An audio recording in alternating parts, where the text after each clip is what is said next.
I'm gonna wait till I see myself on the screen because I know that there's lag.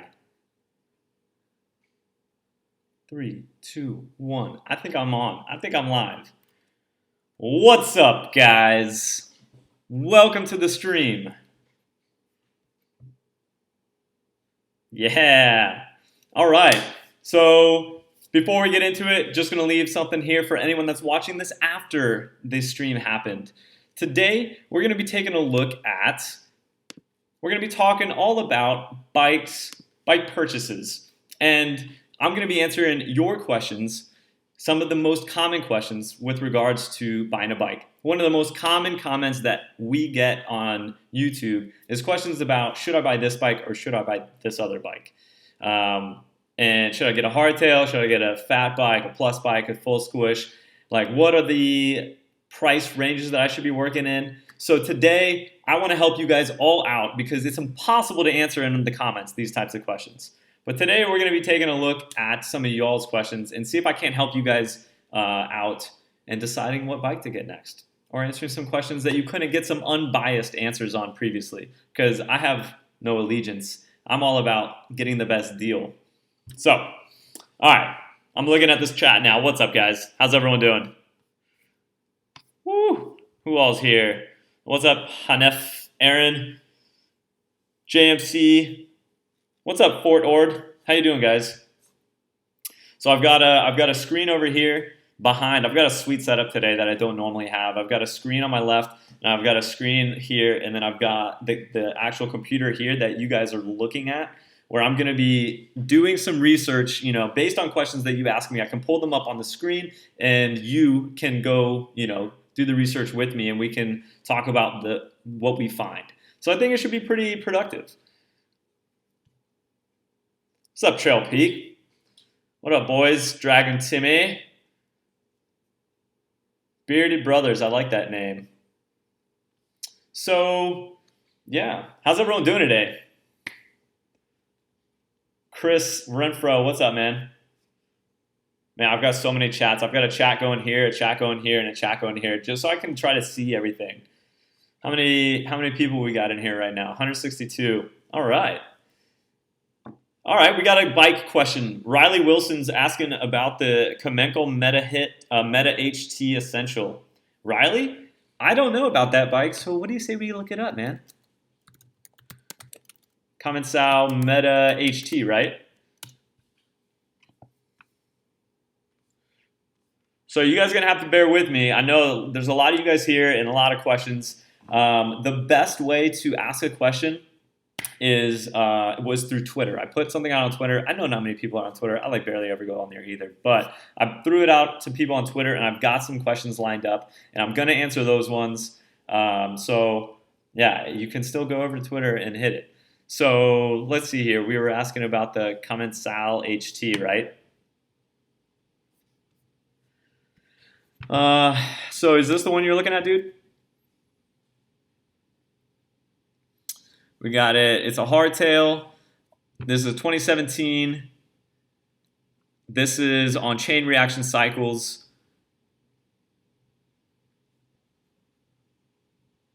Is this the one you're looking at, dude? Okay, cool. So what's your price range that you're working at? You should tell me that too. If you guys when you guys are asking me questions about a bike, let me know the price range that you're working with, the bike that you're looking at, and other bikes that you've been considering, or like what's the most important thing to you.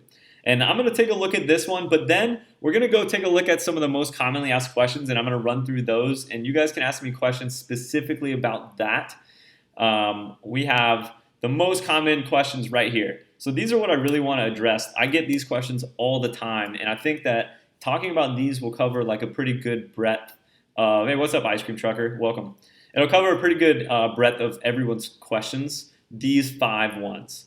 So I'll take a look at this meta real quick, but then we're going to move over to this 5 most common questions that I get. That's kind of like blanket questions. So, skirt. What's up, Henry?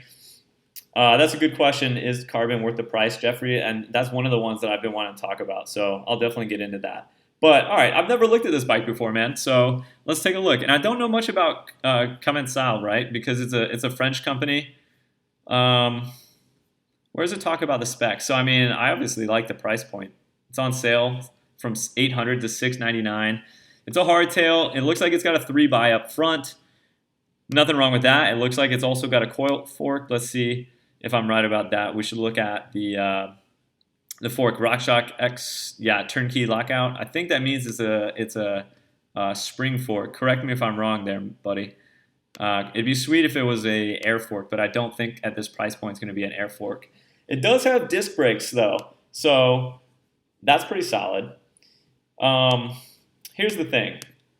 We'll come back to this because I want to talk about like different price points that you can hit and what is worth upgrading to, because there's a couple big jumps in prices between bikes that, when you're first shopping for bikes, you don't know this, but it's not, there's marginal differences in certain prices, and then there's big jumps when you get from like a $500 bike to a $1,300 bike. There's a massive difference. But between a $500 bike and a $700 bike, not so much. So we'll talk about that, and then we can come back to this, okay?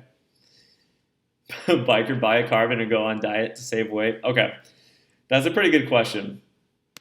Let's see. Let's go over here and talk about these most common questions, guys. So let's see. Do we want to talk about how much should I spend? Yeah, because it's so easy. When it comes to how much you should spend on a bike, I totally believe you should spend exactly how much you can afford. But the reason I put it on here is to talk about the different what up, Tom? Hey, this guy Tom Hendry in the chat. This is my buddy. He's a pro roadie. Lame. No, but he's really good. He was the one that joined me on my first ever mountain bike trip to LFI. He's the one that got me mountain biking. Everyone say, what's up, Tom? I talked about him in one of my Q&As, guys. How you doing, dude? Tom just got engaged also. Congratulate him. Oh, we got a bunch of familiar faces in here. Never Bike Alone. What's up? I swear there's like 20 different Alexes in this stream right now. There's got to be. Like, before there was even 20 people in here, there was like about 20 different Alexes. What's up, Tom? All right, so let's talk about this real quick. How much should I spend? So before you guys start getting into bike questions, let me tell you what I think about this. From being in the industry and working at Bike Shop, this is what I think. You should first figure out how much you can afford. I don't think that you should ever be going broke on a bike. I just don't think it's that important. I'm a big advocate of riding what you got. I actually just went riding with my friend on Sunday, my friends, and both of them had absolute terrible bikes, but we went on the road anyway, and we still had a great time. That being said, there's a couple big categories that you can, or a couple big price ranges where big differences happen. So I do believe that if you have a bike in one of them and you can't quite get to the next category, that you should wait until you can, because that's where you'll experience the best bang for your buck. So what I think is that, what's up, Daniel? Is that the biggest price difference is like between a $500 bike, the first gap. So, if you're looking at a beginner bike, you have like $0 to $500. I would recommend not getting the Walmart bike that's like $100, $200 because it's going to fall apart and you're not going to get good return on your money. You should just wait till you have $500, $600, and you can get a good entry-level hardtail, maybe with disc brakes, maybe like this Commensal we're looking at here, and then after that, if you don't have enough to get like an $800, $900, $1,000 bike, I think after that it's worth waiting to go ahead and get a $1,300 bike.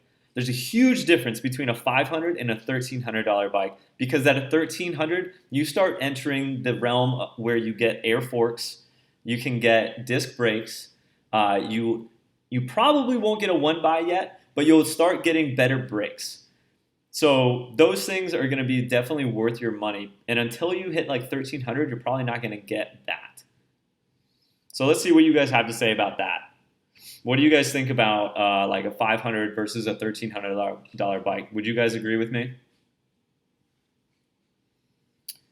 What's up, Mountain Bike Geek? Thanks for that super chat, homie. Thank you. Mountain Bike Geek wants to know, should I get a set of 29er wheels for my Norco Torrent FS 7.1? Also, have to go down in Texas. Have I gone down in Texas before? No, I have not gone down and ridden in Texas. But my good friend Haley, who you guys have seen in some of my videos, rides in Northwest Texas, and she loves it. You're from Australia, dude. Awesome. Where else are you going to get? What do you currently, also, Mountain Bike Geek, what do you currently have on that Norco, man? What wheels are you currently sporting? I need to know that. All right, so it looks like you guys, that's exactly what I did, 500. Okay, it looks like you guys kind of agree with me with regards to like 500 versus 1,300. Also, okay, so Riley brought up a good point. He said $500 hardtail to $1,300 full suspension. And when you start getting a full suspension at the $1,300 point, you're getting a very entry level full suspension because that's where your upgrade is going. Remember how I talked about like air fork, better brakes, possibly one by, something like that. Instead of all that happening, you're going to end up getting your rear shock. All that money is going to go towards a rear shock and the linkage. So honestly, if it was me, and it does depend on where you live, but if it was me and I was on the East Coast in like North Carolina and I was going to upgrade from a $500 bike to a $1,300 bike, I would still get a hardtail because you can get a pretty sweet hardtail for $1,300. I've ridden the Specialized Stump Jumper, which was like a $1,500. It was like a $1,500 hardtail. It was wicked light. I love that thing, and it was a 29er. And it was amazing. It would have never been the same if it was a full suspension for 13. So you really got to think about where your money is going. The Raleigh Tokel 3 or Diamondback Sinker, I don't know. That's a tough call, man. You probably got to take a look at some of Seth and Phil's stuff because isn't the Raleigh Tokel I think is a plus bike, whereas the Sinker is not. And that's probably going to be a big difference. But aside from that, I think they're quite similar bikes, man. They both have pretty aggressive geometry for being hardtails. But see, those are the type of bikes I'm talking about. Like if you're going to spend, let's look at what this Raleigh Tokel runs. I know that Phil said that the price went up a little bit, but let's go see how much it is.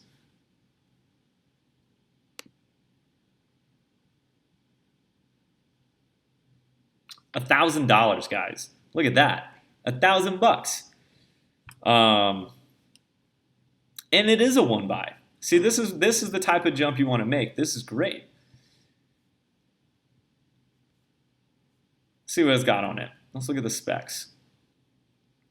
So it's got an aluminum frame. We knew that. A fork is the SR Suntour 120mm lockout. It is an air fork.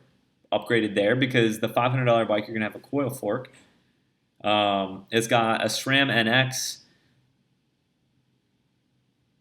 drivetrain. It's got Tektro brakes. They're hydraulic.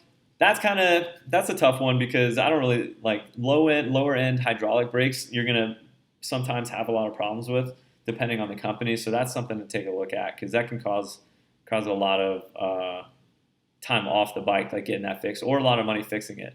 But yeah, I mean, see, this looks pretty solid. I think you're getting pretty good bang for the buck. Let's go over those wheels. I don't know a ton about hubs. I don't know a ton about wheels when it comes to like value. The rims are Weinmann. See, I don't know anything about those. 50 millimeters wide because it's a plus bike. But let's compare this to, say, a full suspension for $1,000. Anyone looking at like a full suspension bike for around $1,000 can give me a recommendation what to look up? Why are one bys more expensive? Isn't that a simpler setup? That's a good question, Ben. One bys are more expensive because it is the newer technology. I think with a front derailleur, you know, that's an extra piece that you're getting rid of, and it is kind of counterintuitive, isn't it?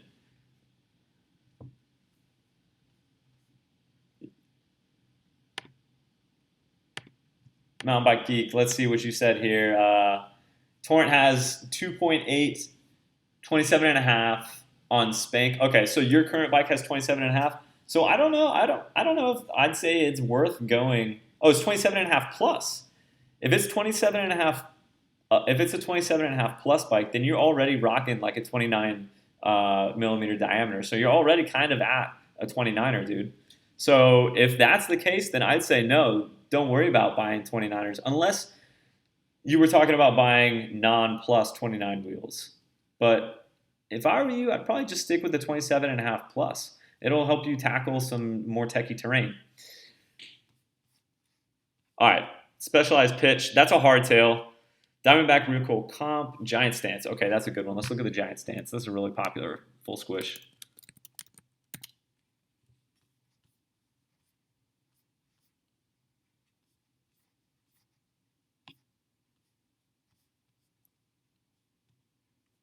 Okay. Perfect. Thank you whoever said that. So we've got a giant stance for $1,000 on this on wheelworld.com. Looks like it's a closeout because it's a 2016 and we're now on 2017. It's going to be on 2018s at the end of the season. So let's see what we get here for 1,000. Well, this isn't really fair, I guess, because it's a 1,500. So we got to find the 2017 one. Actually, I take that back. We don't need that. We don't need like a fair year comparison. This is going to be a pretty good deal compared to that Raleigh because you're getting a third off, right? So here you got plus tires, and on the other one you have 27.5. But here you're getting a 1 buy, and here you're getting a 3 buy. So again, it kind of depends on where your priorities are. Here you do get what looks to be an air fork. Let's look at the specs. RockShox 30 gold TK Solo Air with lockout. So you have an air fork and you have a RockShox Monarch R shock. So that's pretty sweet to get that. But you're back to a 3 buy, which isn't the worst and it isn't that big of a deal. Like we've all ridden 3 buys probably. No dropper on either one of these. Let's look at what type of brakes it's got.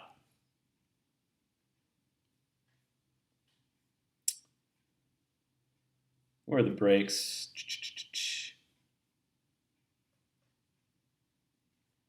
Brakes. Shimano, it's got hydraulic brakes again. And it's got a 180, 160 rotor.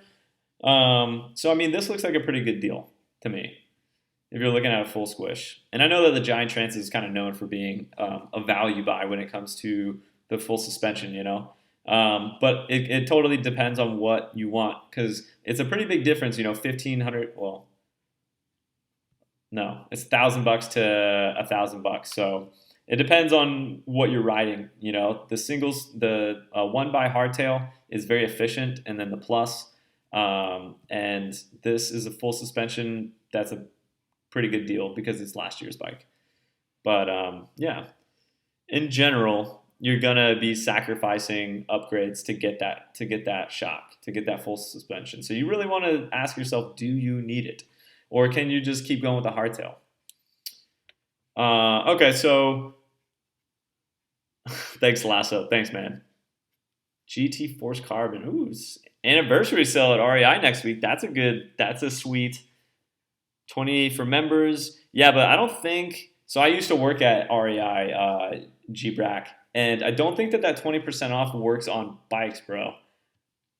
I think that works on. I think they exclude like some of the some of the most expensive items in the store, unfortunately. Give me a sec. I'm gonna pop this chat out. I got so many chats going. It's great. I'm gonna pop that chat out. Put it over here. Okay. So the next tier that I would say after, so you got like 0 to 500. and then like 500 to 1300. Because when you get to the 1300, you start getting those like we saw. You start getting disc brakes, air forks, and maybe even a one by. And then the next one I think is that the big jump is like hitting the 1300 or the three grand. When you hit 3000, you're getting close to like my bike's 4000. I'll give you guys that point of reference. And there's nothing more that I could possibly want on my bike. I've got a fork that I really like. I've got a shock that I really like. It came with good wheels. It came with a command post dropper. It came with base level SRAM guide brakes, and it came with the GX drivetrain, which is a pretty entry level. It's not the entry level, but it's like the value level SRAM drivetrain, and it came with in-house bar, in-house stem, stuff like that. But it was a great value. So when you get up to 3,000 to 4,000, that's like, in my opinion, you're getting everything.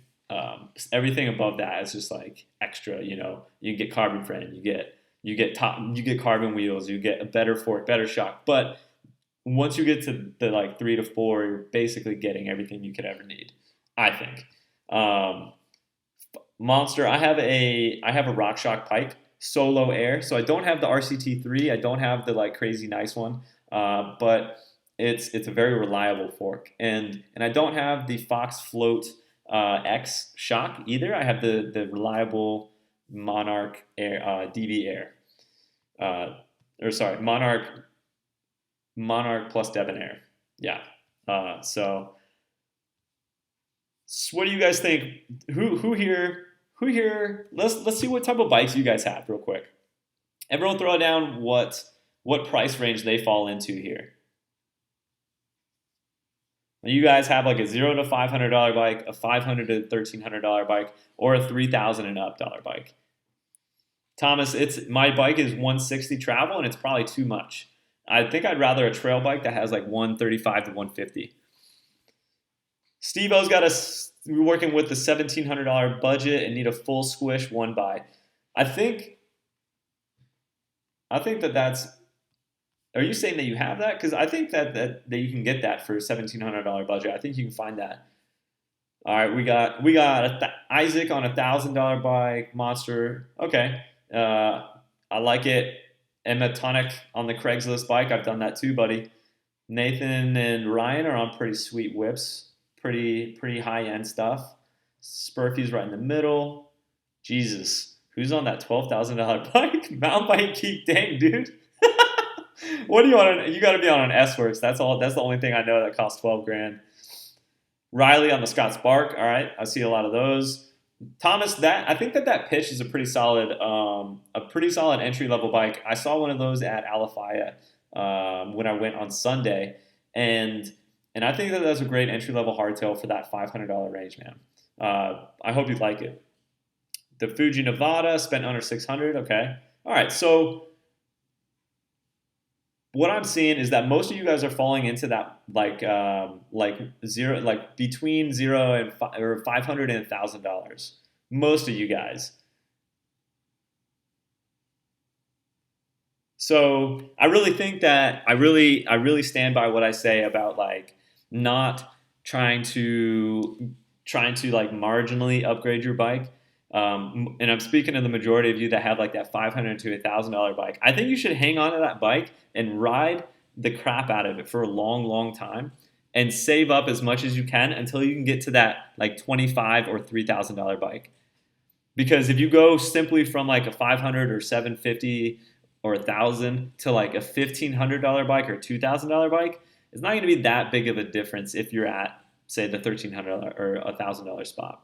But if you jump to the $3,000 from the 1,000 or the 2,500 from the 1,000 or to the 1,300 from that 500, that's going to be a huge, huge upgrade.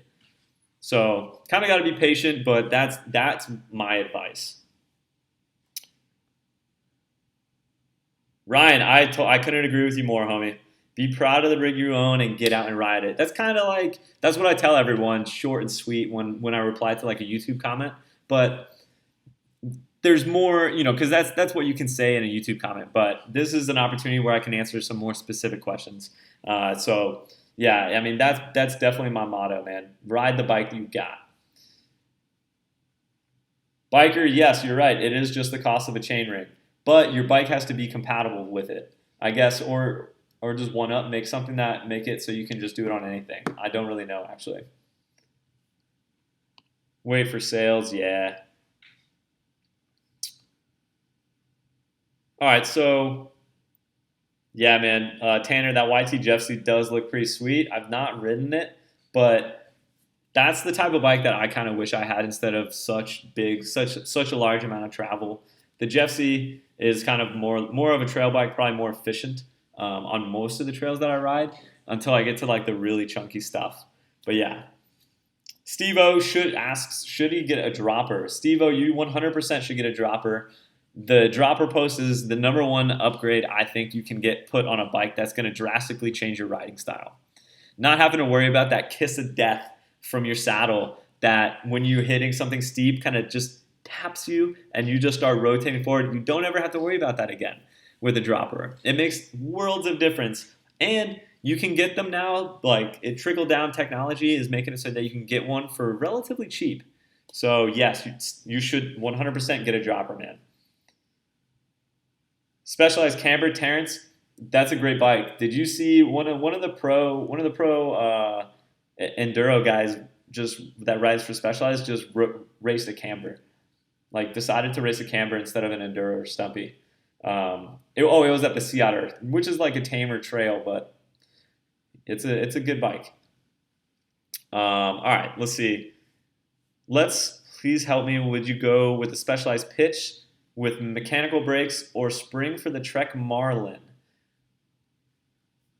Bladderfinger, it kind of depends on do you know how to service hydraulic brakes? If you can't service hydraulic brakes, I might actually say just go with the Specialized pitch because mechanical brakes are so easy to fix on your own, man. And if they can still stop you, then I'd probably save that $200 and buy like a dropper instead.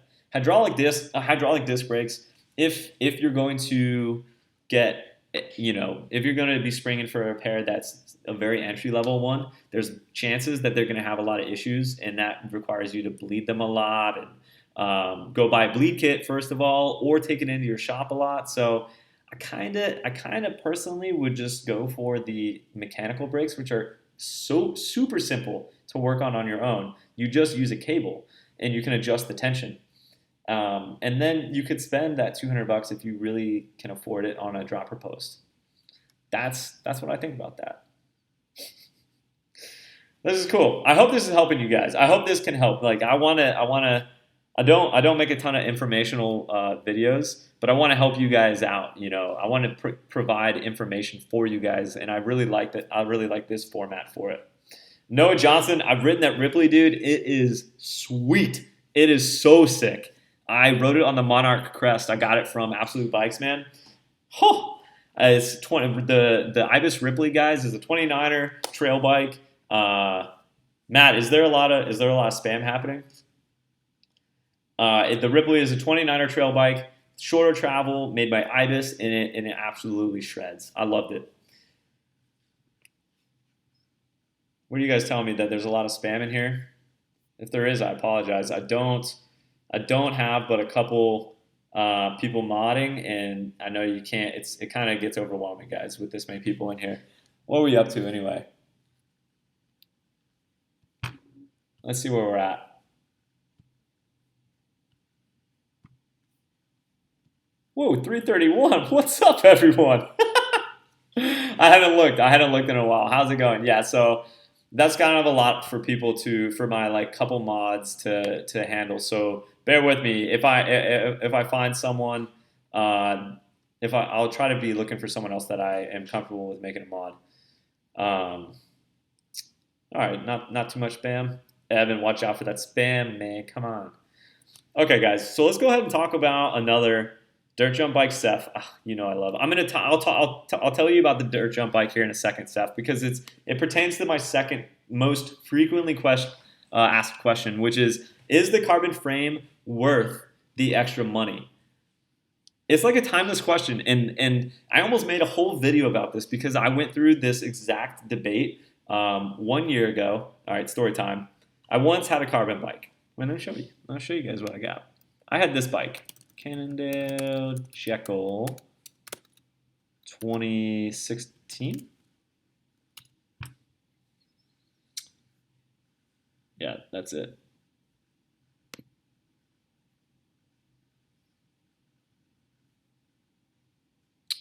I had this bike right here.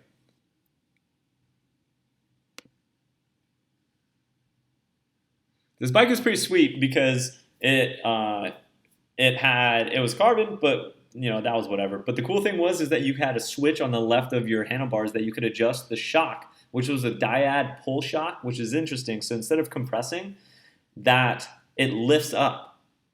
It's very, very interesting. It's a little bit tough to set up, but what you could do is you could flick a switch on the handlebar and you could change your shock from 150 to 90, and it would also adjust your head angle.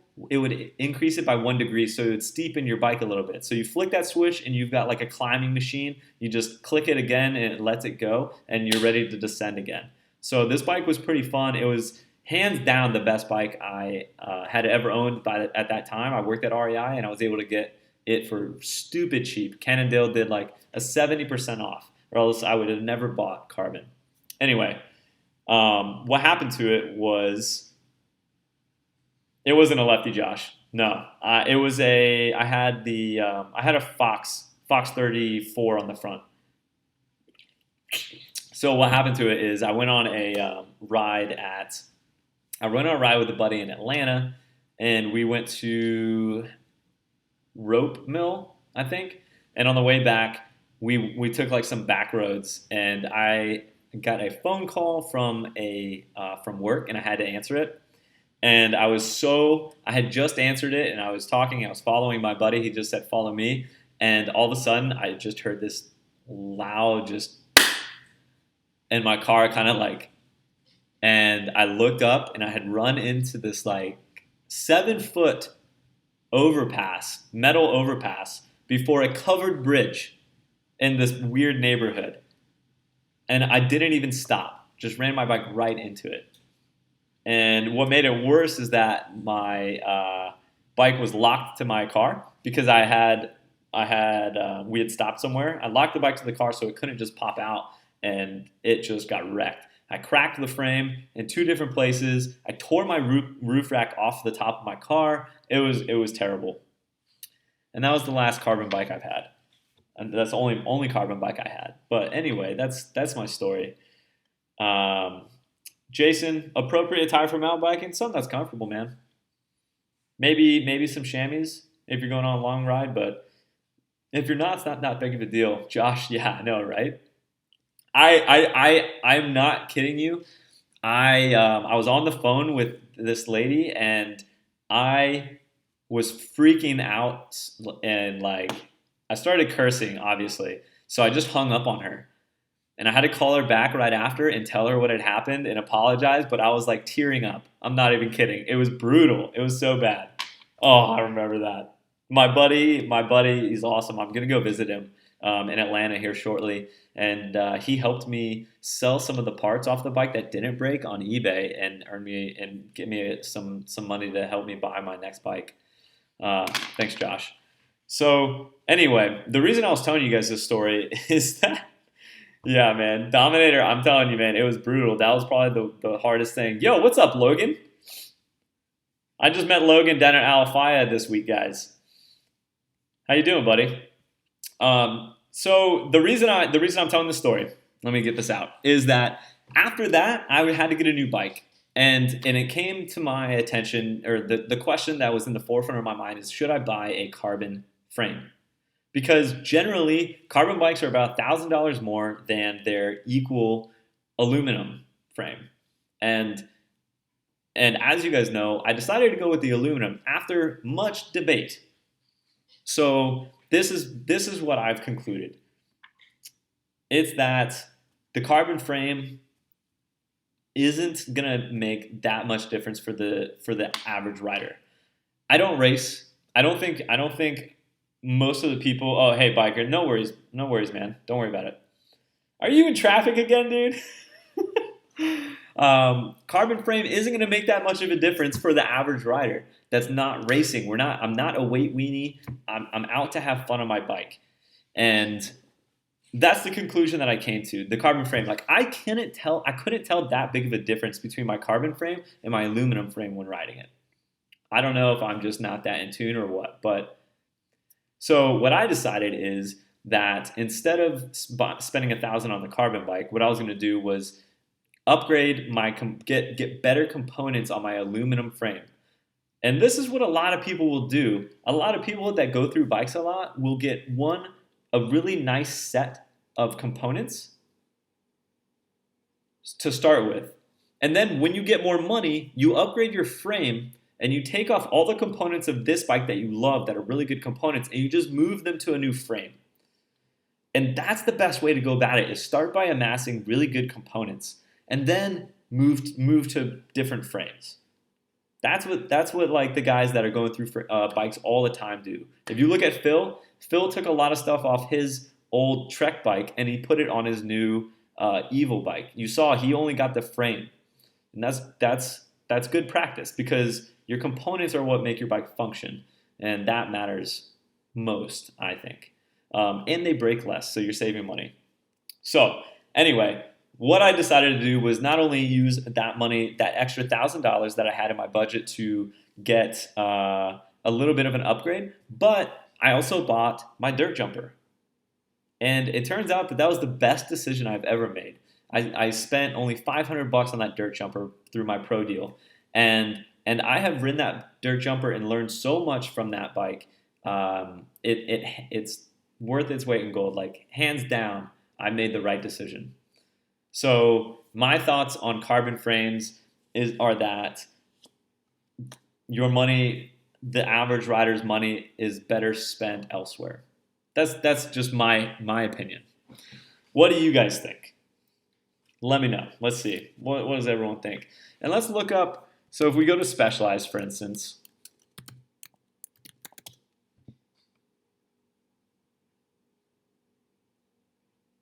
Sorry, no, Thomas, not Seth. Phil. Phil got an evil. The following, I think.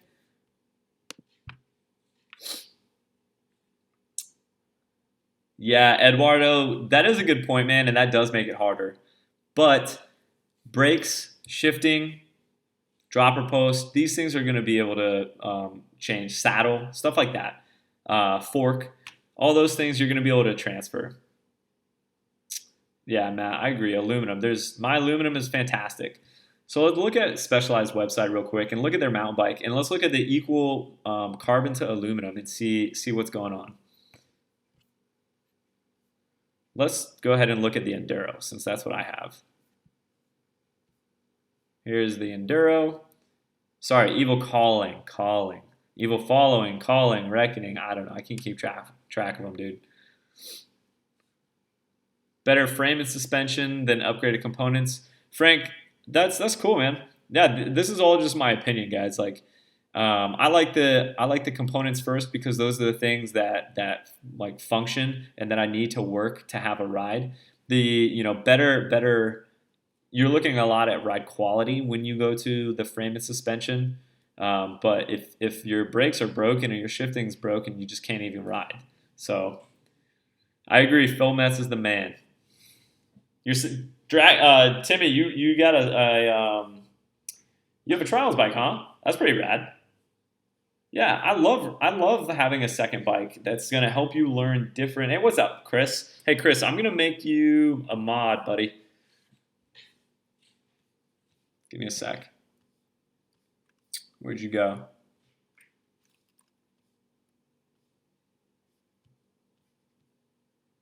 I'm gonna get some mods in here, guys, just to make sure no one is spamming while I'm not looking. All right, there you are. I see ya.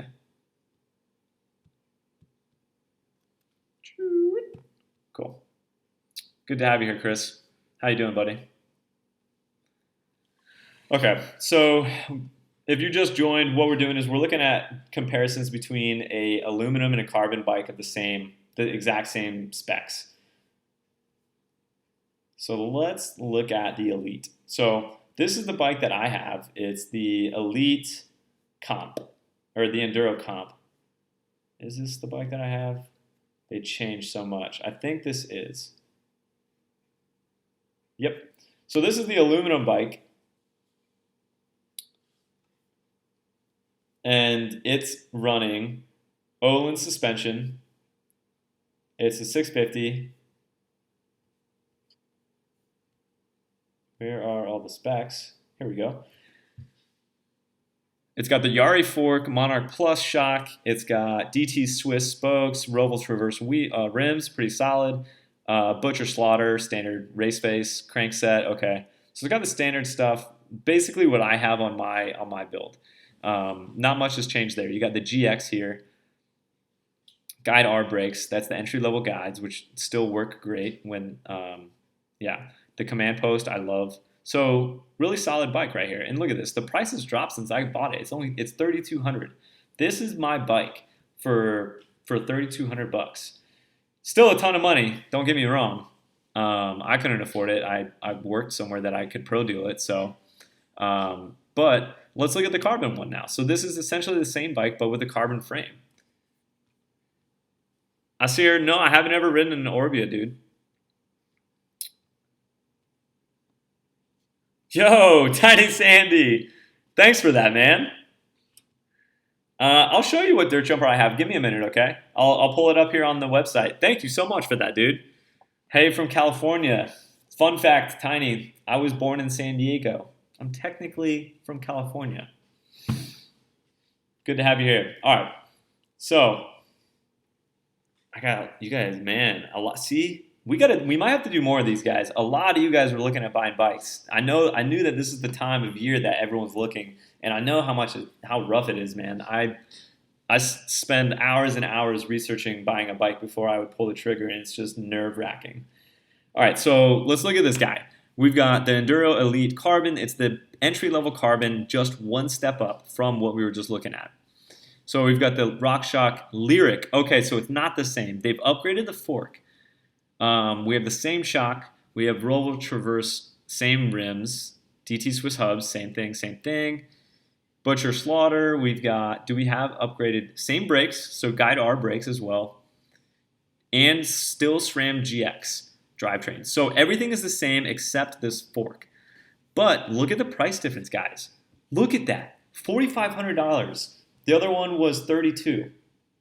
So we've got a $1,200 difference for a slightly different fork and then a carbon frame.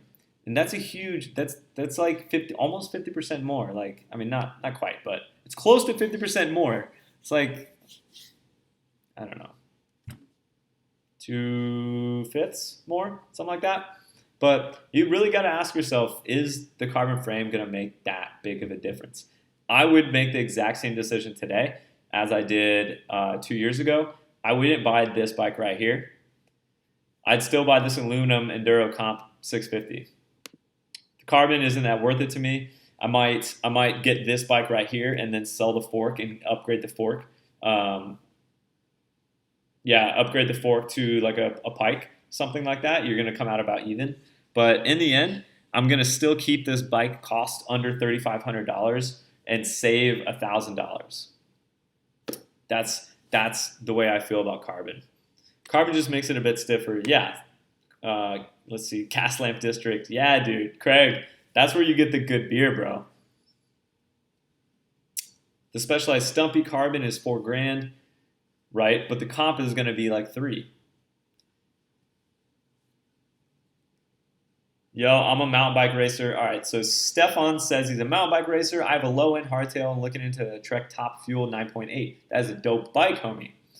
I actually rode the fuel while I was working at Absolute Bikes. I loved that bike. And I even rode the 9.9 Shop Edition. Dude, that bike was sick. I'll say this. It was a very sturdy bike. It was a very planted bike. It wasn't the most playful bike. It wasn't very apt to like manuals. The front end wanted to stay down. But the bike was insanely efficient. The pedaling was great. There's something about that shock on those treks that works really well. They have some patented thing that they do with their RockShox forks or shocks that makes your pedaling very efficient. I liked it. I would highly recommend doing that. I think it would be a great race bike. From Vegas, what's up, Fernando? I don't even know about that on a hardtail Darth Bobo.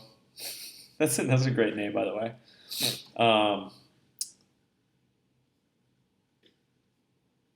I heard that the Trek Remedy 99 has released. Wait, was it the Remedy? I think. Oh, never mind. It was the Remedy that I rode, dude. Still a very similar bike to the Fuel. The Fuel is like one of the most popular full suspension bikes out there. The best beer is my homebrew. Carl, what type of homebrew do you make, man? Woo, lots of comments flying through here. I haven't ever ridden a Santa Cruz. Oh, I've ridden one Santa Cruz bike. I demoed one when riding in Pisgah once from the hub, and it was the why am I blanking on this? It was the light blue one that everyone was riding at that time. Guys, help me out here. What bike is that? The Santa Cruz. Come on. Not the Bronson. I don't know. But anyway, it was fantastic. But I haven't ever ridden a Bronson or a 5010. They're all over the place now, though. Yeah, the Nomad. Thank you, Ryan. Thank you. That was gonna bug me. Yeah, I've ridden the Nomad. I really liked it. The sizing fit me really well. But I don't have any other experience with Santa Cruz. I have visited their production in Santa Cruz, California, and done the tour. But I've only ridden one bike of theirs. Haven't ridden the High Tower, the 5010, the Tall Boy, the Bronson. None of them. Okay.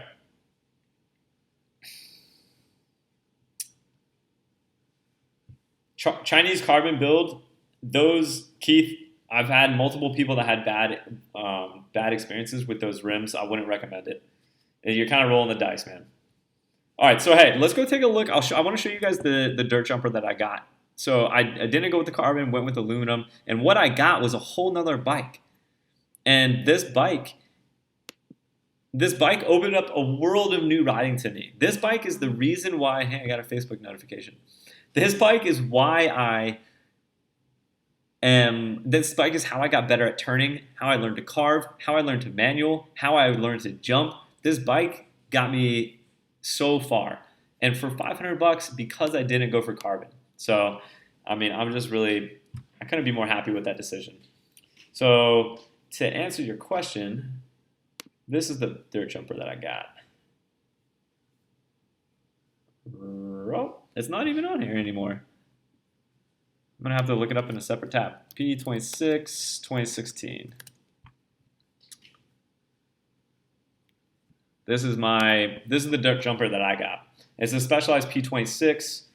It's very, very, very low end, like entry level. It's got a Manitou coil fork. It's a single speed. It's got front and back brakes, which I understand is pretty lame for a dirt jumper, but I still like it. And that's about it, man. It's a very simple thing. I've never had to do anything to this bike. It just works, and that's what I love about it. And it's wicked fun to ride. But yeah, I highly recommend riding multiple different styles of bikes. It's a good way to become a better rider. All right, you should go shred, Cole. I'm gonna go shred. Saturday. Let's see. I want to see how many people we got in here. 366. I think that's a record for me, guys. Hype. Thanks for being here, guys. Everyone that's here. If you just joined, we're talking all about bikes tonight. We're talking about questions you have with buying bikes, bikes that you might be looking at, bikes that you have, and just some like the most common questions that I get on YouTube. I'm trying to help you guys out and answer them here. Chris CXK has a very good point. Look for free demos in your area. That's the best way to know if you like a bike or not, is to just go ride it. And these companies are trying to get you on their bikes, so they have free demos. You just got to be looking for them.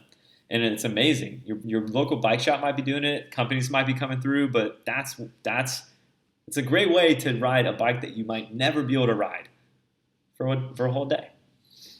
Stump Jumper Expert Carbon. That's dope, Anthony. You're going to love that bike. I love Stump Jumpers. That was my first full squish Rocky Mountain Growler. All right. So let's go look at another of the most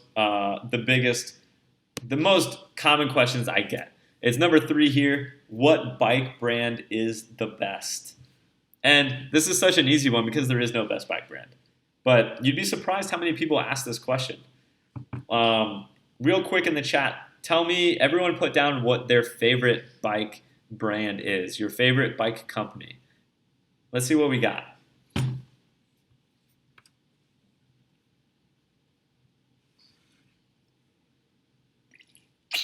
Mahalo, Elliot. What's up, Walt? Yo, thanks for that. When you get a chance, can you break down a lady's bike? Dang, man, that's a great question, and I don't really think I'm qualified for it, to be honest. But if you tell me what bike she's looking at, I might be able to. Bought a new specialized jet. Okay, I'll pull that up for you. Tell her I said hey. Happy to have you here, man. You know, Walt, I think I trust you to be one of my mods, homie. Okay, so a Jet Sport 29. Oh my gosh, everyone's got a favorite. All of the bike companies are coming through. Everyone's got a favorite one. Look at that. This proves my point that it's all just personal preference. Not a single person. There's not been 2 in a row that says the same company. Everyone likes a different company, and that's just what it is. It's opinion. It's your preference. You've been swayed by some commercial or some bike you read or some rider that rides that, and that's it. But when it comes down to it, there is no one brand, one company that's just better than the rest. It's all about the deal that you can get on that specific bike, and you got to try to be nonpartisan, not get caught up in being determined to ride the most popular bike, which probably right now is Yeti. Yeti is hands down like the new Santa Cruz Nomad or whatever. So those 2 companies are like definitely top of everyone's list. You see them everywhere in social media, but that doesn't mean that they're the best bike. It means that their media is pushing them hard, but you can't just take that for like law and do whatever and spend more money than you can on one of those bikes. You should still be going and looking at things like the Giant Transat, the Stump Jumper, whatever. If they're a big box company, you want to get the best bike that you can ride. All right, so let's look at this Jet Sport, and I'm already on the Specialized website. Lucky you, Walt. And I'm on Women's Mountain. Walt, you gotta tell me your budget for this to work, by the way. Switch Infinity is legit. Yeah, I mean, whatever. Yeti is a great bike. I've ridden a SB5 and it is fantastic. But they're wicked expensive, like ridiculously expensive. And Frank, I know they've got race cred for sure, dude. It's a cool company. Don't get me wrong. I'm just saying that you shouldn't just blindly follow any company. We don't really have, as consumers in the like. I don't personally have allegiance to any specific bike brand. I'm always looking for the best bike that I can get for the amount of money I can spend. And if you're stuck thinking that one company is the best, then you're going to possibly lose out on deals that these other companies have that might be better. That's all I'm saying. Wander and Pop, I agree. How's it going, Chris? What's up, man? Best bike, yeah, just gotta keep coming back to that. The best bike is indeed the one that gets you out riding. I couldn't put it in better words. You just get here, buddy. Welcome to the chat. I'm gonna make you a mod too.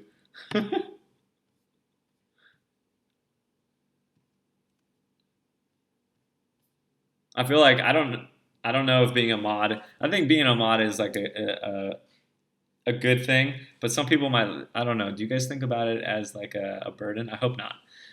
I'm getting way off track. Where's the Jet?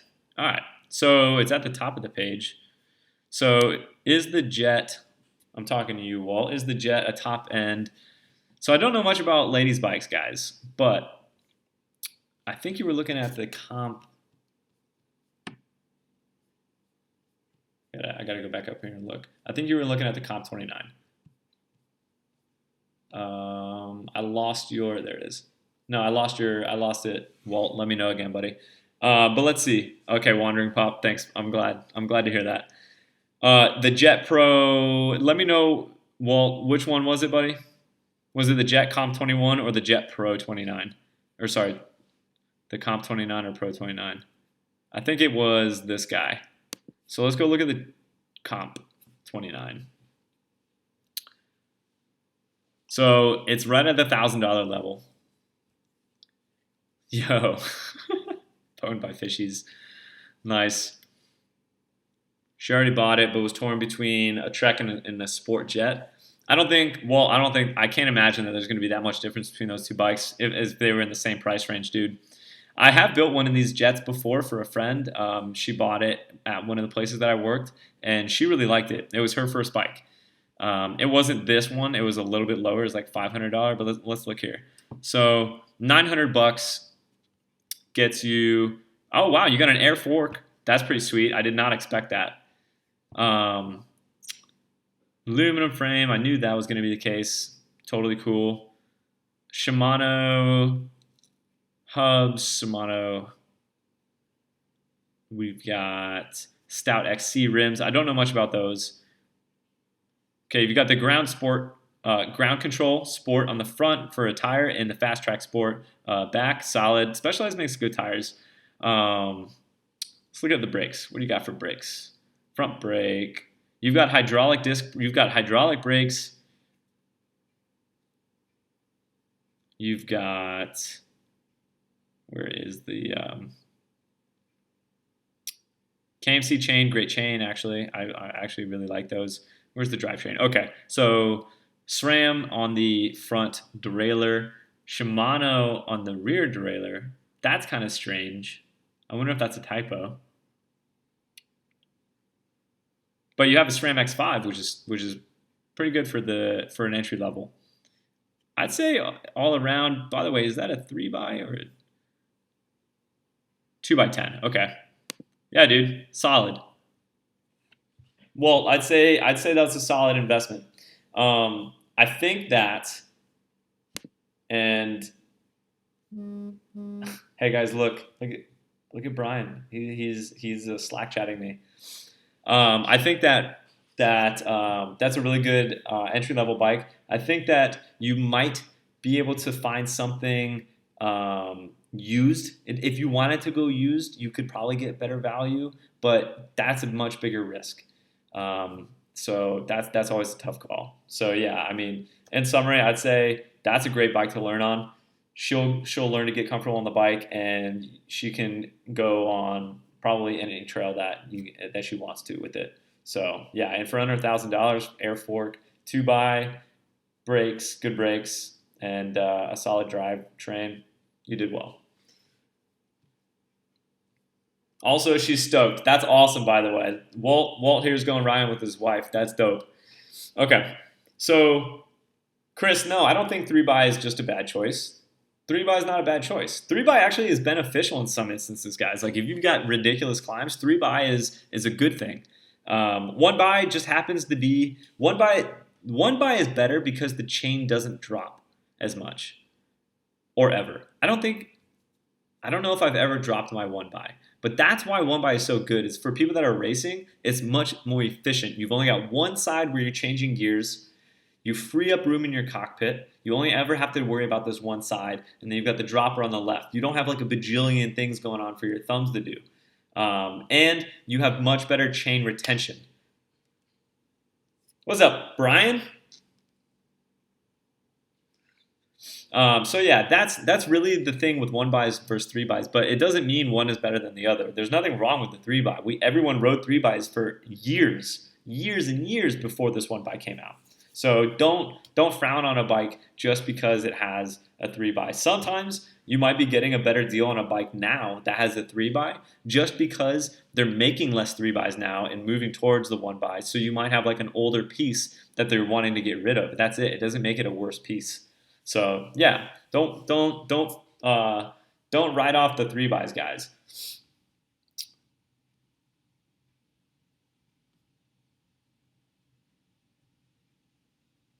Yeah, biker, I agree. I mean that too. You get to get rid of another thing that can go wrong in your bike. Biker says the 1x is also good because you get rid of the front derailleur, and that's true because that's one less thing to tune, one less thing that can break. That's always a plus. So yeah, it's simplicity.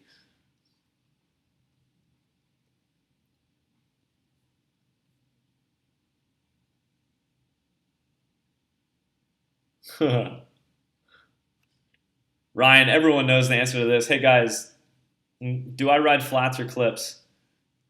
Ryan, everyone will be able to tell you this one. What's up, Cole?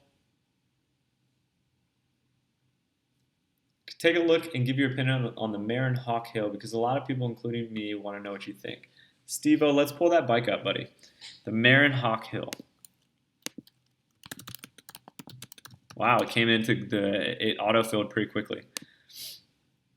I don't know. I'll tell you this. I don't know much about flats. See, Ryan, everyone knows flats for life. Foot out, flat out. What's the other? What are all the other things that people say about flats? Flats for the win. Flats finish first. Flats. Oh, everyone knows me so well. All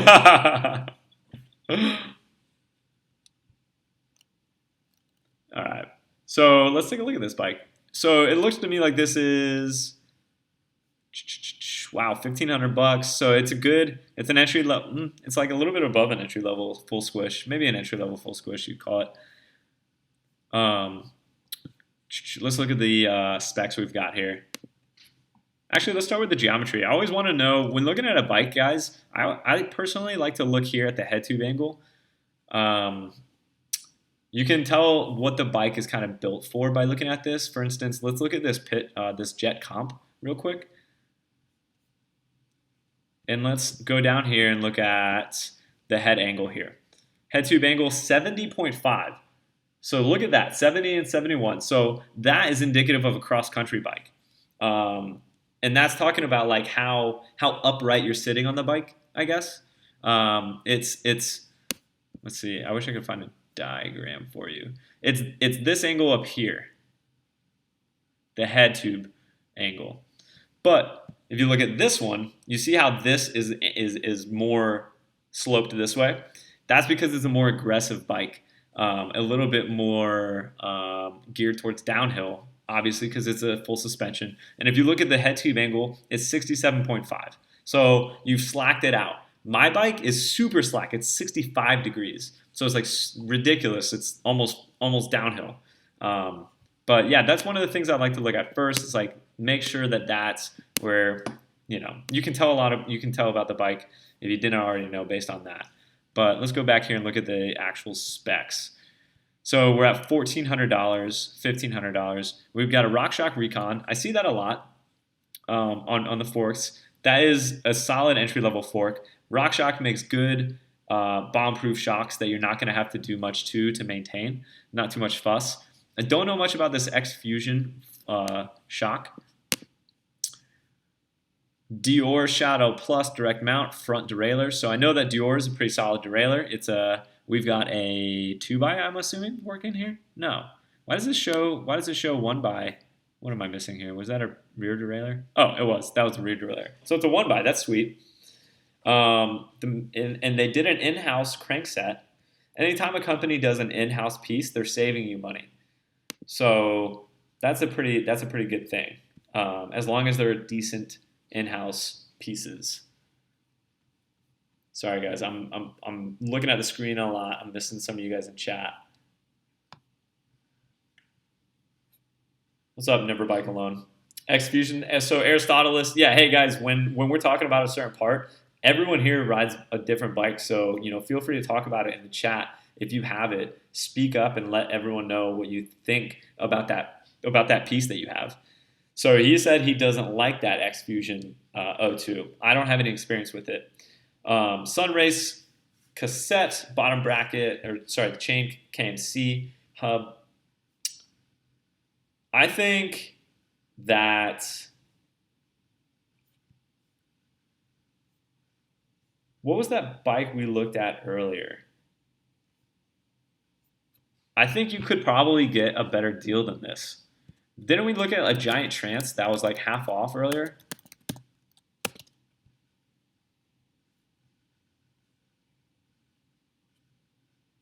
No, it wasn't a Trance. It was, wait, yeah, it was.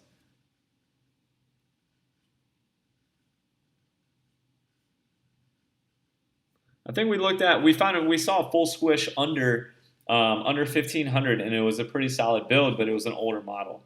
But all around, I don't know if you're looking at this year's model, man. This is the 2017, but it looks pretty solid to me. Is that a plus?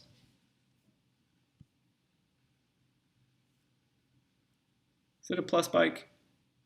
Where are the tires at? Hans Dampf 27.5. No, it's not. It's not a plus. But I'd say get out and ride it, dude. That's the best thing you can do is get out and ride it, make sure it feels good.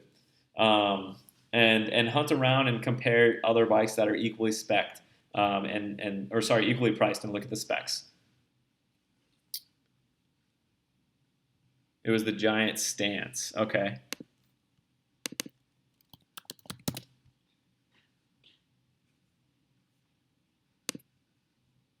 So we've had a Giant Stance pulled up earlier.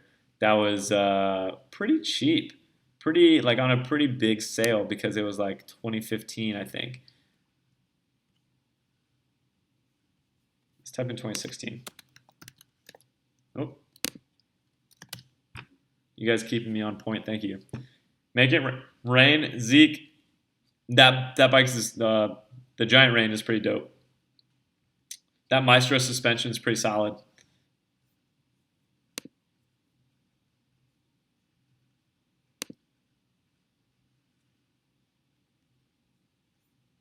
So here's another. Oh yeah, this is the one. This is the one that we were looking at. But I'm pretty sure we found this same bike for a little bit cheaper. But let's look at, this is the same bike that you have, or the same as the Marin. But let's look at what we've got here. RockShox 30 Gold TK Solo Air, so similar fork, but it's got a RockShox shock. So I think I'd say that's a plus. That's a little bit better. Shimano Alivio for your drivetrain, and it's not a one buy, so you're losing some value there. Assuming you prefer the single one buy.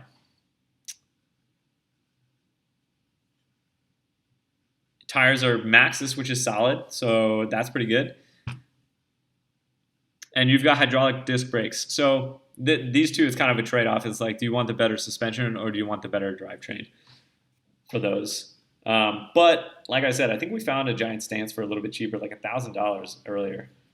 You just got to shop around. All right.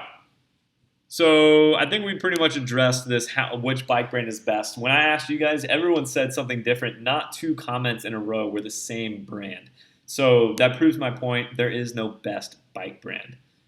Let's go talk about this one. How much travel do I need? So this is probably actually the maybe number 2 question that I get in comments. How much travel do I need? And the answer is probably less than you think. I like Hardtails. Seth rides Hardtails. Phil, have you seen what Phil can do on a Hardtail? It's amazing. Things like that go to show that you don't need not many people need as much travel as they think. I probably have way more travel than I need. I told you guys in a video previously that I hardly ever use all of my travel, and most of the time I wish I had a little bit more lively of a bike, and that comes from having less travel, a little bit more sprightly, a little bit more maneuverable at slow speeds. Mine is very sluggish until I get it up to speed, and that's because it's a downhill bike essentially, an enduro bike.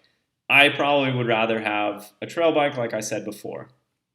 And Jason, yeah, you're totally right, man. It depends on what terrain you like to hit. So you got to take that into account. But the vast majority of people hit pretty similar single track. Like some flow stuff, like rock gardens. Maybe some jumps, maybe some features, but not doing like repetitive laps on DH courses and not riding out in Colorado high alpine. And even for that, you don't really need. So yeah, 130 I think is like a pretty good place to be. 130, 135. I think that's a pretty solid, especially for the new bikes. They're so capable. 135 is like pretty good travel range. Is that what the 5010 is, guys? Or is that 150 of travel?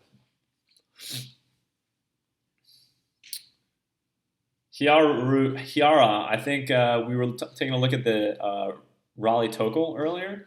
That's a relatively cheap hardtail. It's like 1,000. It's not cheap, but we've also taken a look at the Specialized Pitch, and that is a relatively entry-level hardtail. The Pivot Switchblade, Frank, yeah, that's a pretty solid bike. That because you can change it up for depending on what you're riding. It's pretty solid. What's your opinion on used bikes? Diamondback Mission 126. So Christian, that's a tough one, man. Used bikes are so difficult because you got to know you need to know what you're looking for when you buy it. Otherwise, you could get screwed. And you need to have good faith or good understanding of the person that you're buying it from. I bought a full suspension bike when I was in school still, and I kind of got screwed. It was my first full suspension, the stump jumper that I've had, and I bought it for like $2,500, and it was sent to me in a box. I didn't even get to look at it before I owned it, and it turned out that the fork was all messed up, and I had to put another like $500 into the bike. That happens. So what I'd say I think good advice for someone buying a used bike is to lower your budget a little bit to account for the fact that you might have to put some more money into the bike once you get it. Also, you got to know what you're looking for if you can look at that bike. Buying another used bike, I'd probably make sure I get to see it before ever buying it. So, yeah, I don't think there's anything wrong with buying used bikes, especially from a bike shop. Used bikes from the bike shop are great. At the end of each season, Absolute Bike sells off their bikes for stupid cheap, and they're extremely well maintained by mechanics all season long, and they're not even ridden that much. They're ridden by people renting bikes, and that's it. So used bikes, phenomenal deals from bike shops. But be wary on pink bike ads and Craigslist, stuff like that.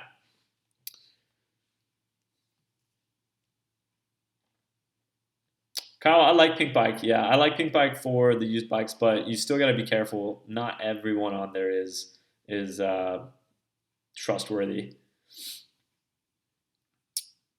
Can you enduro race with 100 millimeters of full sus? Yeah, man, you can do it. You can do whatever you want. I've seen downhill courses in Whistler shredded by hardtails. It's only a matter of the rider, to be honest. You might not be able to win them, but it's probably not because of your bike. And if your skills get to the right level, then your bike will end up holding you back, and then you'll know. And yeah, like at a downhill course, if I ride my bike, most of the time it doesn't hold me back. But there are some, like when it gets crazy chunky, I can tell that the bike is holding me back. But most of the time, it's just me. You brought a giant rain today. Yo, Shred Minister. I wish you could send photos on YouTube live chat. That would be pretty cool, huh? Because I'd like to see. It would be cool if you could show everyone your bike. Congrats, though, man. Giant rains are pretty dope. Your rental. Hey, what's up, Brian? I didn't even see you get in here, buddy. Oh, you had a Santa Cruz CC. Woo, that's sick. What'd you think of it, man?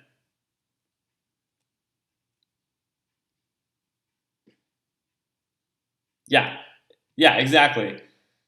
Zagros is telling us that Johan Borelli shredded a line on a cyclocross bike. That's what I'm saying, dude. It's all about the rider. Jack, I've never snapped the frame, man. The beer gut. Yeah, bro. That holds a lot of people back.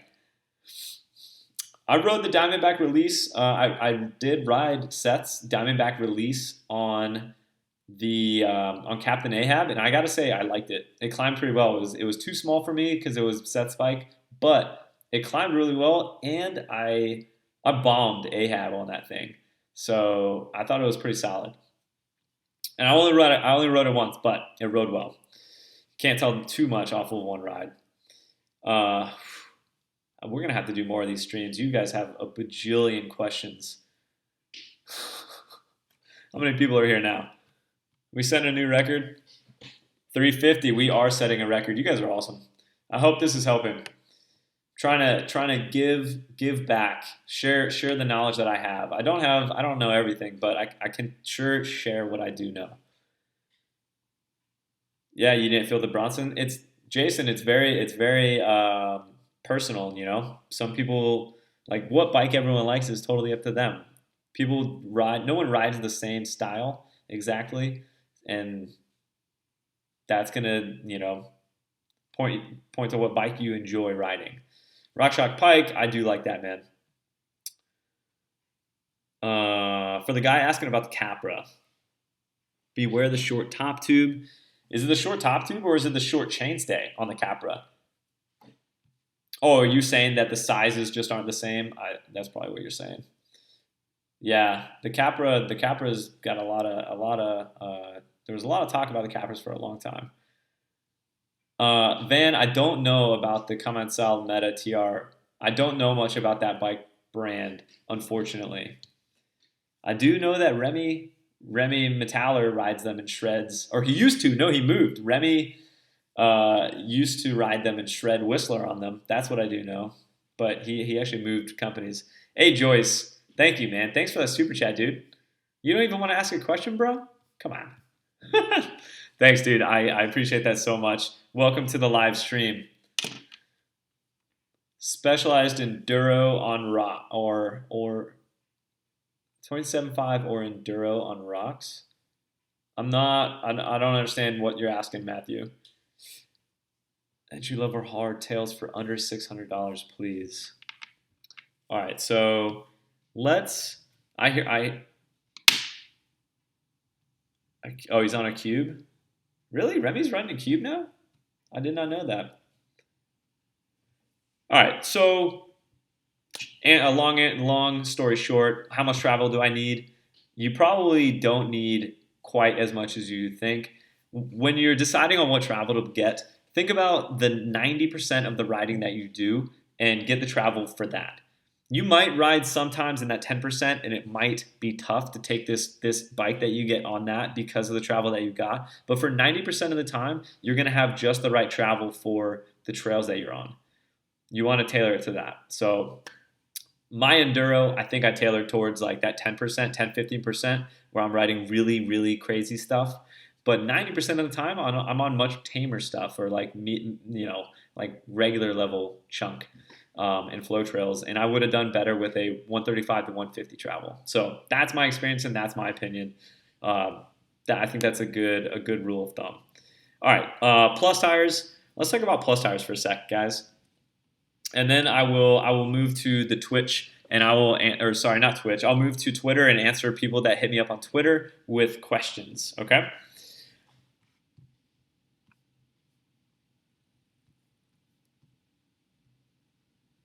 So, does anyone on here ride a plus bike?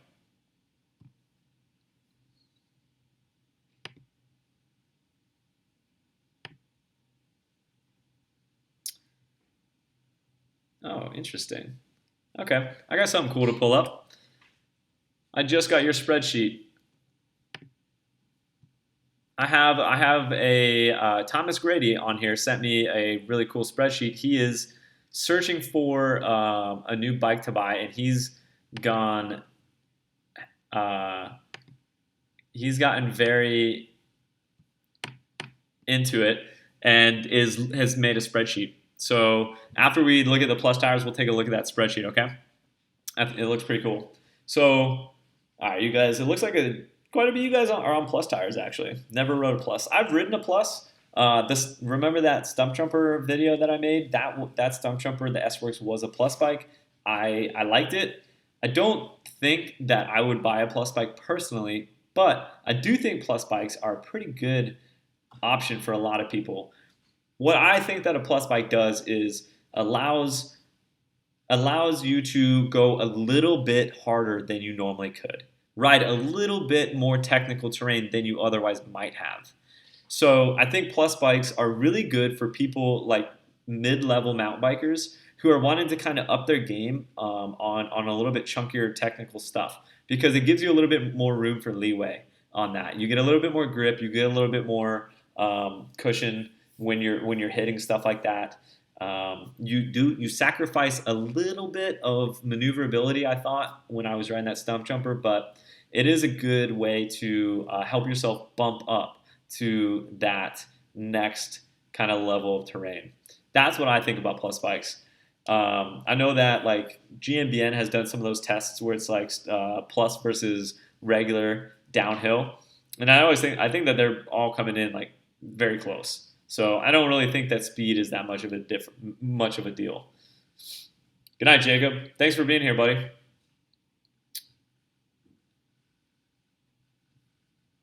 27.5 or 29. Oh, how did I not put that on this? What? How is that not here?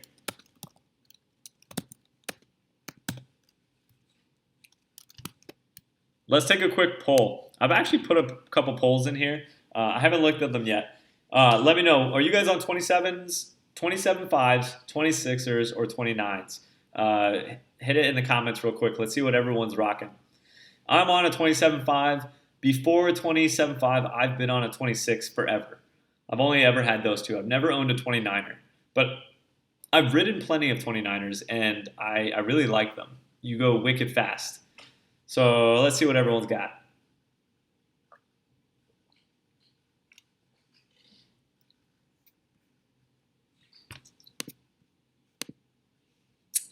Looks like we've got a good mixture. I think 27.5 is winning, though. Definitely 27.5. Yeah. Everyone's 27.5, basically. We've got a good amount of 29ers. Oh, well, geez, that was a ton of 29ers now.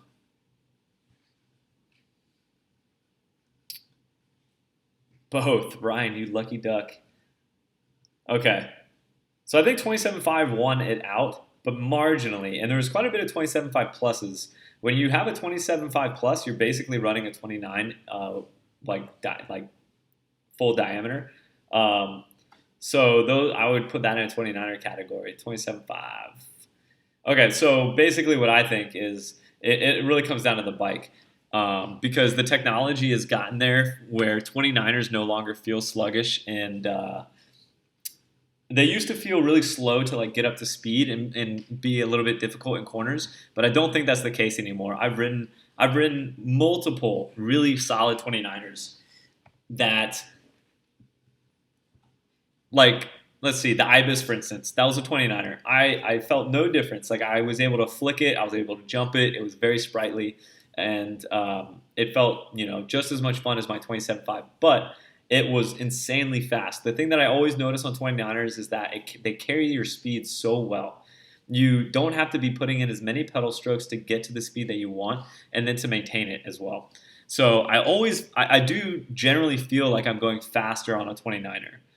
In the end, I like my 27.5 because it's a little bit, like just a little bit, but I haven't ridden like the top 29ers. If I were to get a new bike, I would definitely look at 29ers, but I like my 27.5. It's fun, and that's like my number one thing. When it comes to a bike, I want the most fun. I don't race. It's all about the fun. And you guys know that. You guys know that about me.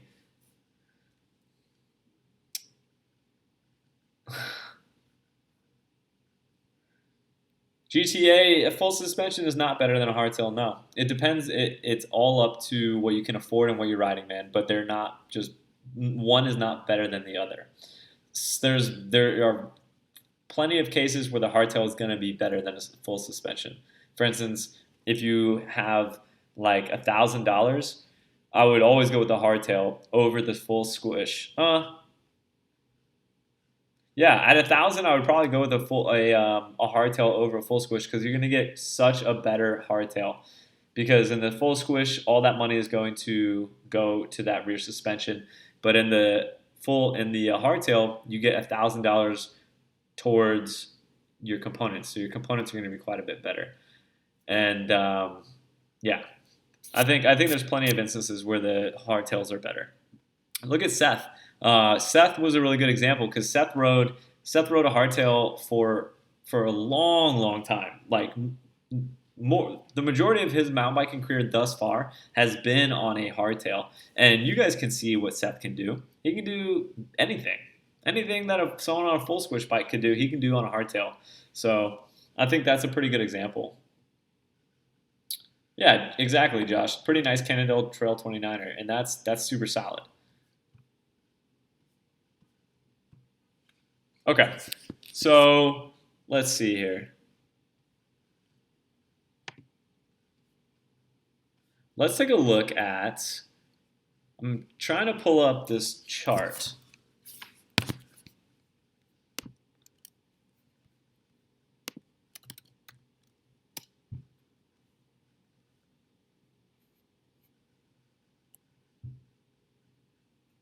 And I have to pull up.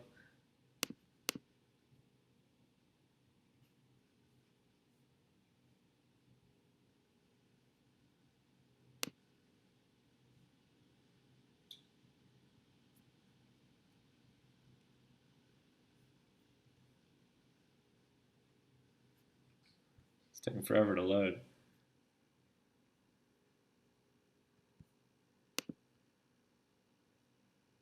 All right, let's just download this.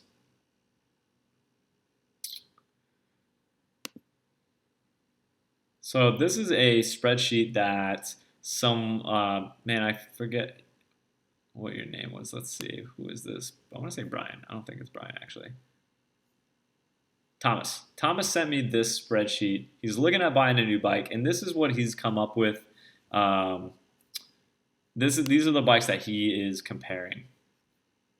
So let's take a look at what he's put together here. He's put together like a few metrics that he's comparing between the bikes, and he's looking for some help making a decision.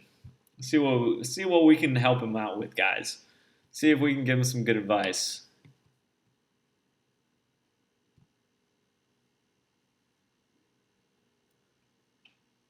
Brian Griffin.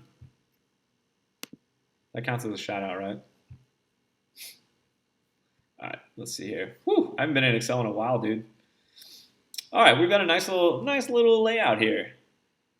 Let's make it a little bit smaller so we can see everything. All right, I see some bikes that you guys have been talking about, so that's great. Is red, I'm assuming red is out of the, like, not really possible, or maybe the top end. So he's looking at a 510, a Remedy 7, a Giant Trans 2, a BMC Speed Fox, a YT Jeffsy, a Canyon Spectral, a Commensal Meta TRV 4.2, or a Transition Scout. Dude, you're looking at some dope bikes. I mean, these are all sick bikes. I think a lot of people are gonna be jealous about this. And all right, so you've got like the specs that matter to you laid out. This is really good. You've got the different travels and you've got the price. That's solid. I'm gonna assume that red meant that it's not like ideal for you. Green was the best, and red is like the least ideal. So it looks like you want 150 travel, and you want to keep it around like as low as possible, obviously, and then you want a 27.5. You don't want this 29er necessarily. Let's start with this. Does anyone in chat have any of these bikes and have anything to say about them?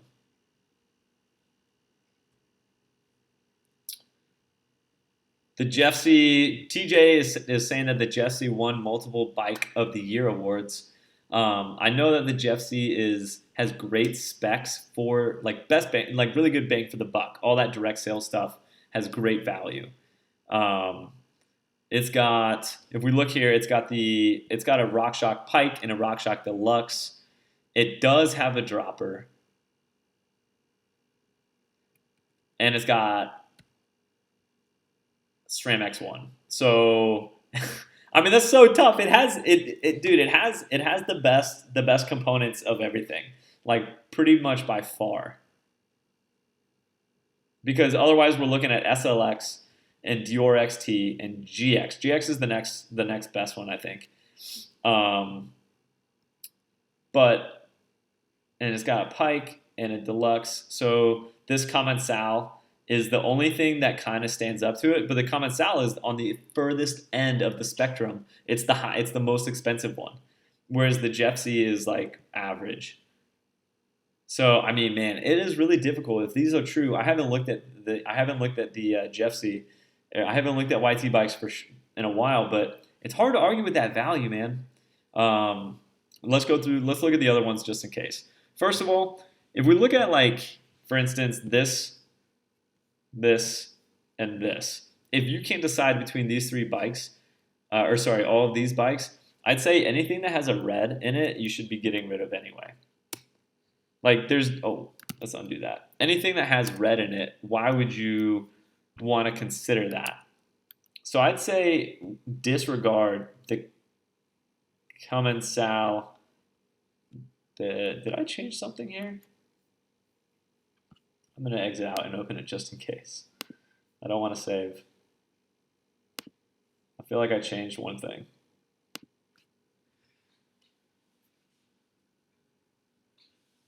Who hates SRAM brakes as much as me? I don't hate SRAM brakes. I have SRAM guide brakes. I like them. I had issues with them, but they fixed them. At bike shops, sometimes they refer to SRAM as the SRAmbulance, like the WAmbulance, but the SRAmbulance, because they'll fix, like, their warranty is pretty good. Like, you call them and they will take care of you. No, okay, I hadn't changed anything.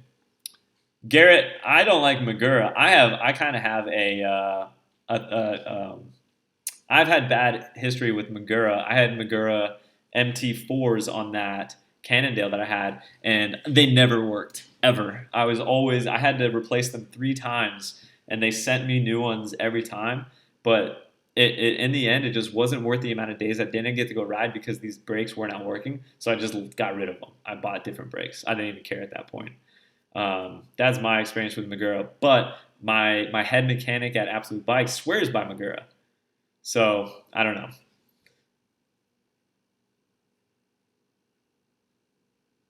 Yeah, Asaf, I have guide as well, and I like it. I like it as well.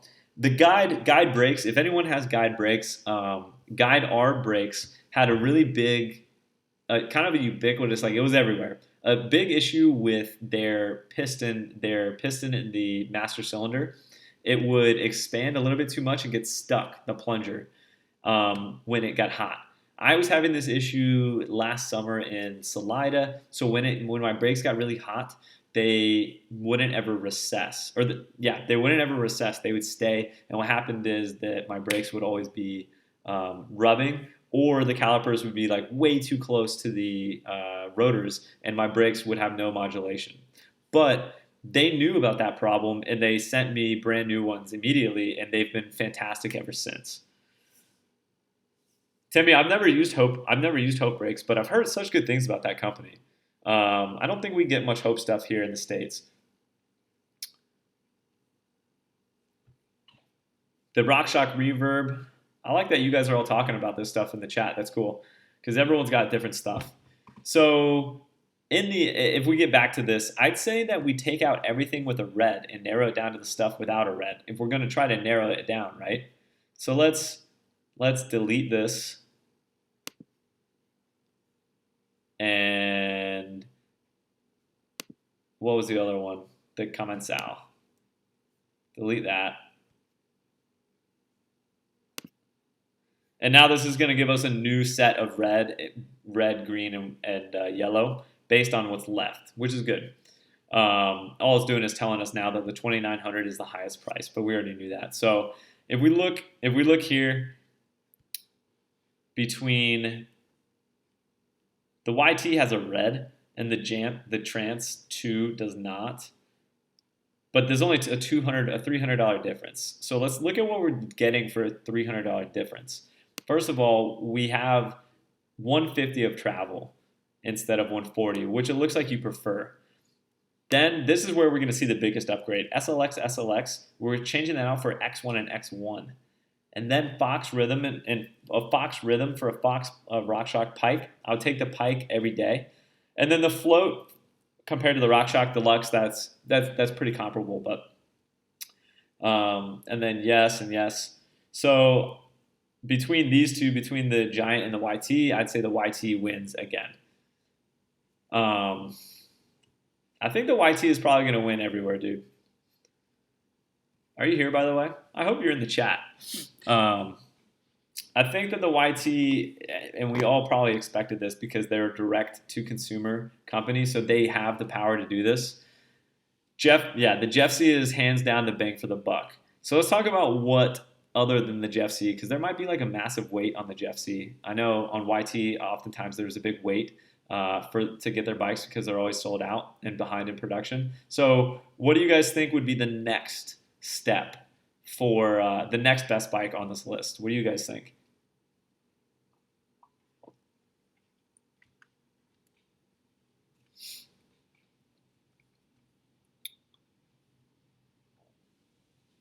Steven, yeah, you're absolutely right. You know, there is added value by not going with the Jeff C. For instance, if your bike breaks, you know, you're not going to be able to go get it warranted at your local bike shop, which you would with all these other ones. So you're going to be spending money there that you saved when you bought the bike initially.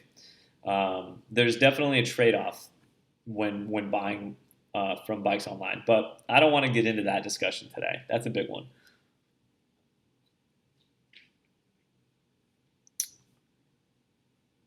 Looks like we got people are kind of disagreeing on this. Someone says this Trance, the Spectral, and then the Scout. How come no one's saying the Remedy 7? Because the Remedy 7 kind of seems like the next best option for me. It's got the suspension it's got the travel that you want. It's got the wheel that you want. It does not have a one by, so you've given up. I think you've given up something there.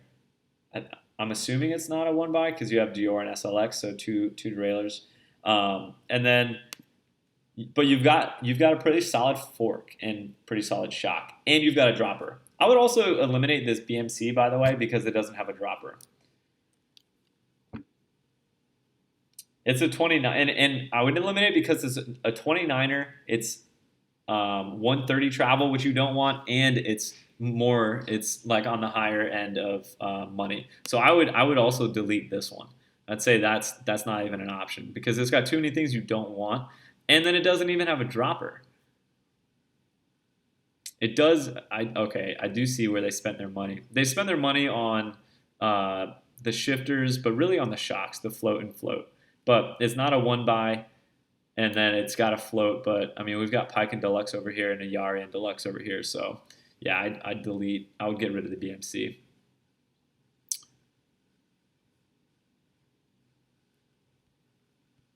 I would go for the Remedy over the Jeff C. Jerry, why do you say that? Do you say that because you want to support the local bike shop, or Trek probably has the best warranty? Thomas said he rode a BMC and liked it. Okay, I know that Brian rode a BMC in St. George, Utah, and he really liked it. So that's something to think about.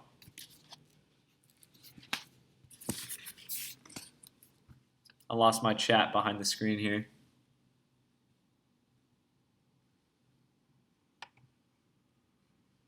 Where'd it go?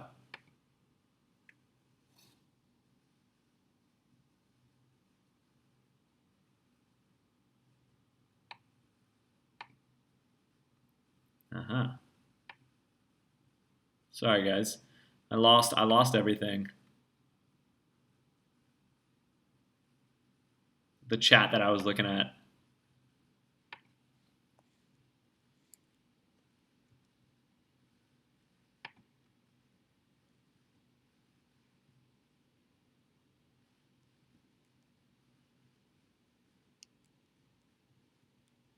All right, we're back in action.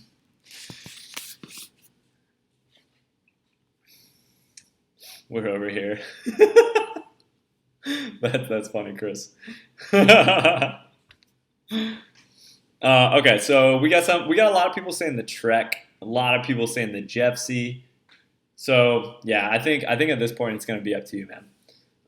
Jeffsy seems to be the best value. The Trek, it might come down to what type of warranty you can get and which one you can get your hands on. Maybe even which one you can find for resale, like a used one. But I don't honestly think you can go wrong when it comes. I think you picked out some great bikes. I think you have a pretty good idea of what you're looking for, which is always important. And I think that in the end, whatever one you choose is these all look like great bikes. So you're gonna be out shredded. So yeah, I hope that helps. I hope that shed some insight into your decision for you. And I think pay attention to what you've put. Like you've made a really good Excel spreadsheet and you've put the colors on there for what you do and don't want. So pay attention to them. I think that's a solid way to go about it. Let's quit out of Excel. All right. So I think it's time to take to Twitter. I keep saying Twitter. Sorry, I was gonna say Twitch, but it's Twitter. Let's see here. Let's get on Twitter and see what everyone's been asking. I think actually I've got Twitter up right here. All right. I'm gonna refresh this, see if make sure we've gotten anything new on here. So if you didn't know, I threw that out on Twitter, opened it up for questions that I would answer on stream. 27 and 29, we've talked about that. Chomps, the Wandering Pop asked importance, framer components. The Wandering Pop, we discussed that a little bit earlier. I don't think you were here. I personally go for upgrading components before the frame. Get the nicest set of components that I can get, and then transfer that set of components from frame to frame as I have the money to upgrade frames. They make it a little bit difficult on you because their bike companies are changing standards, and that makes you buy new parts, which I'm sure that's not an accident. But I'd start with components personally. Is carbon that much lighter, stiffer than aluminum? Gabe asks. Is it worth it for the extra cash? We've talked a lot about that today. Short answer was I don't think so personally. I would spend that extra cash on another bike or upgrading components, drop or post, something like that. All right, Matt, call me the Matube, wants to know as cheap as possible the cheapest possible way to ride blue trails. I got a used Kona Lene last year, and the spring fork is heavy and unresponsive. I got news for you. I got a spring fork too. It is also heavy and unresponsive, but it works. I ride it. I don't know if it really works. It doesn't work. It doesn't really compress and uncompress, but I ride it. So I think to ride a blue trail, I don't know much about this Kona Lanai. Let's take a look.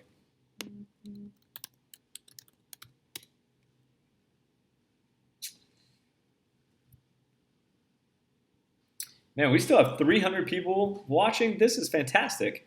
We're setting a new record for my stream, guys. Thank you all for being here. If anyone's here that's not subscribed to the channel, that this is their first time seeing me, welcome. Super happy to have you. Hope you're stoked on the live stream. And if you like what you see, you know what to do. Subscribe to the channel. Give me that thumbs up. I never say that. I don't know why I said that. All right, the Kona Lanai. Oh wait, let's go to the Singletracks.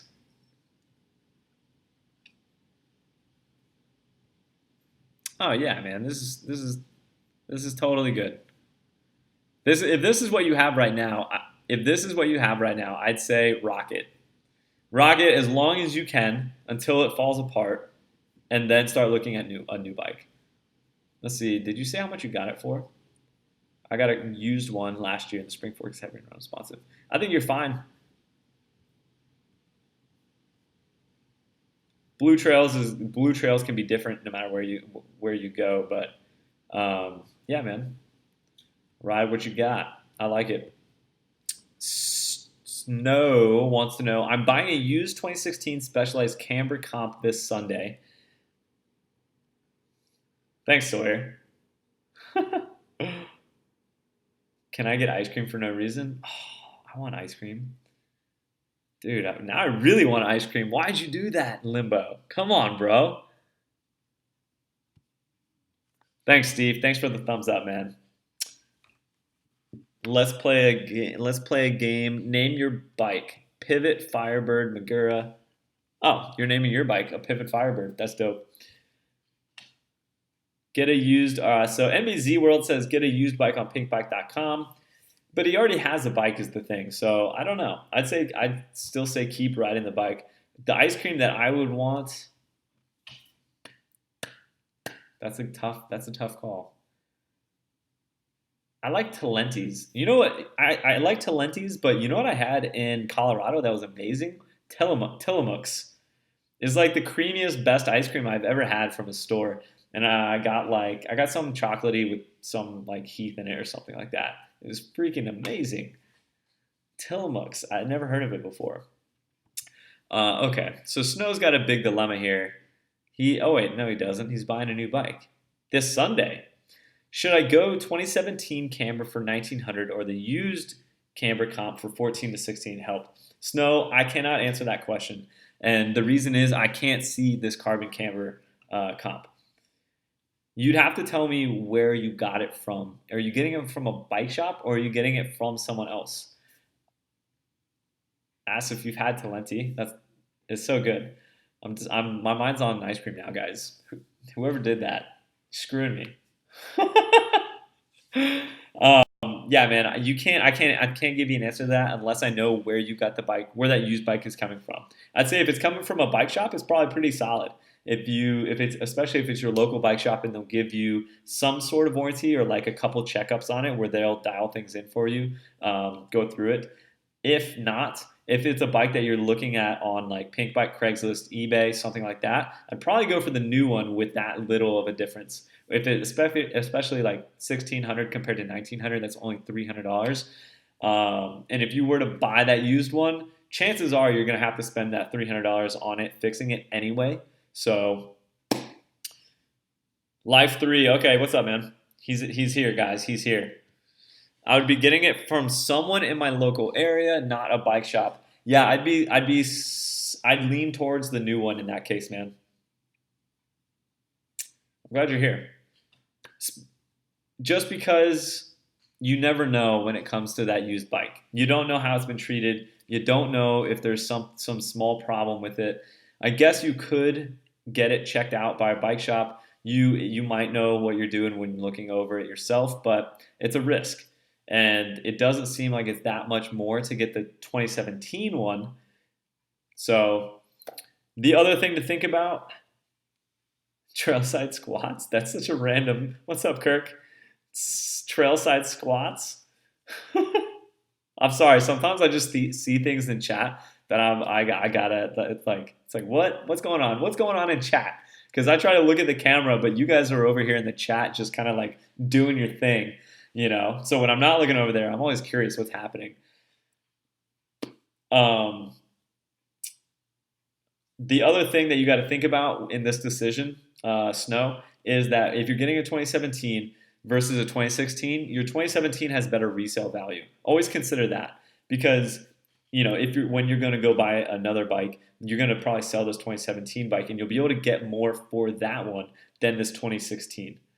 So although it costs more, you might be able to make up that same amount when you sell it again.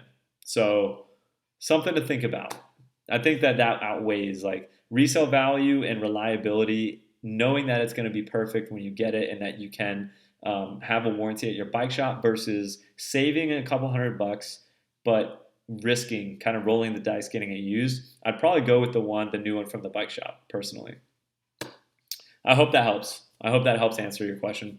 If any of you guys in chat have a different opinion, let them know because this is a discussion. I don't know. I don't have right or wrong answers. I just have my opinion and my experience.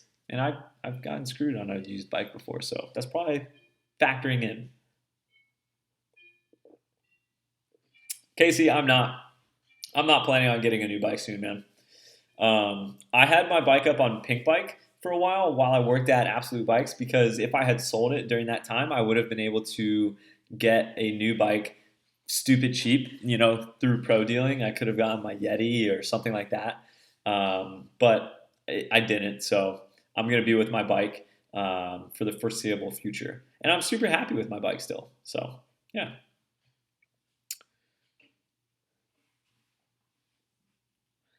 Brad, I don't know too much about jump bikes. I got the only one that I could when I bought mine, the specialized one. That was all that I could pro deal. So I didn't even have a choice. So I didn't research, and I don't know a lot about jump bikes. I don't think I can help you there, man. Steve, my used bike was a stump jumper. It was my first full suspension bike. It was a 2007, I think, stump jumper. FSR Elite. It was like the mid-level one, and I bought it from a guy on eBay for like 2,500. But the fork was totally messed up. I had to send it in and get it overhauled for like another $400. And then there was this thing called the brain on it attached to the rear shock, and that was also messed up. So I had to spend all this money on this bike, and this was like right after I got my first mountain bike stolen. By the way, guys, it was sometimes I get like a little rough streak. Like I never thought about that. That was a terrible string of events. Um, but yeah, so I ended up having to put enough money into that I could have just probably gone and bought a pretty good mountain bike at my LBS for the same amount. So I hadn't seen the bike before I bought it, and that was my first mistake. Wandering, are you really, Chris? Yeah, I loved the stump jumper. It was a fantastic bike. It was far beyond my skill level, and I hucked some serious stuff on that. My shoulder is feeling kind of sore today. Sorry, I keep like reaching over here, feeling my shoulder. It's because I rode Singletrack on Sunday, and I'm gonna go ride again. But I went from Singletrack to a physical therapy session, and I think I like strained something in my back or something. I went really hard. I was really stoked on it, but I think I'll be all right. All right, Logan, how you doing, buddy? I use Final Cut Pro, if that's what you're asking me, man. I used to use GoPro Studios, and it's really great, but now I use Final Cut. Brian and Seth got me on that. Wesley knows my backpack. It is a Camelback Mule. Hey, I'm Snow. I'm glad you appreciate that, man. I hope that helped. Good night, buddy. Eddie, I am riding the bike again, dude. Yeah, man. You see, I rode it. I got a new video. I got a video up that was my first ride, my first street ride, and then the next last Sunday I got on my mountain bike and rode. I'm so stoked because it went great. I didn't even feel my shoulder, and that's a really good sign. When if it's so benign that I didn't notice it, that's a good thing.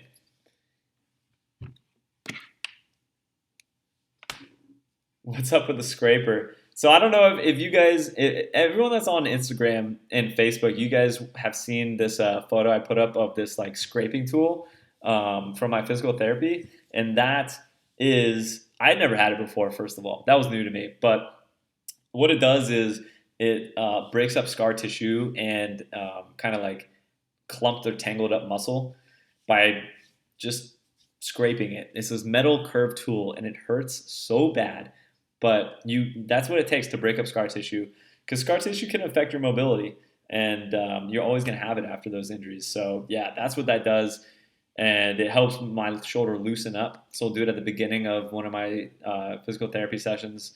But yeah, it hurts like that every single time. It's terrible. Leaves big bruises too. Downside of carbon frame and carbon wheels, I don't think there is any downside except the cost, Daniel.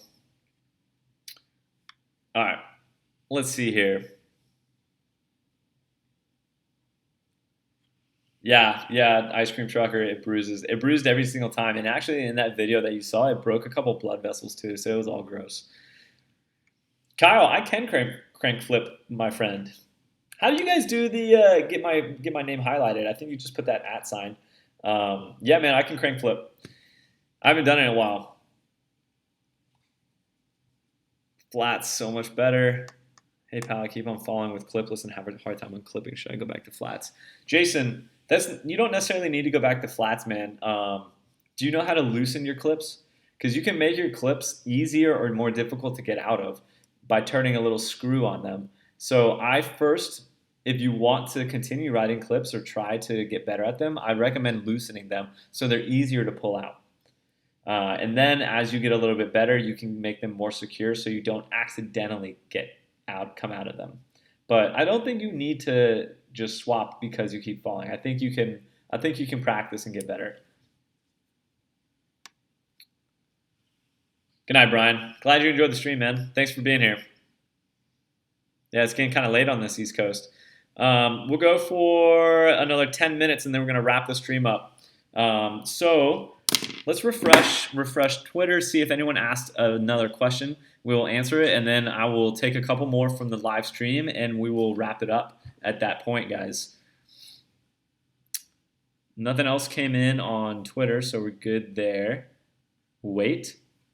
There is. So this is Logan, this guy right here, and I met him at Alafaya over the weekend.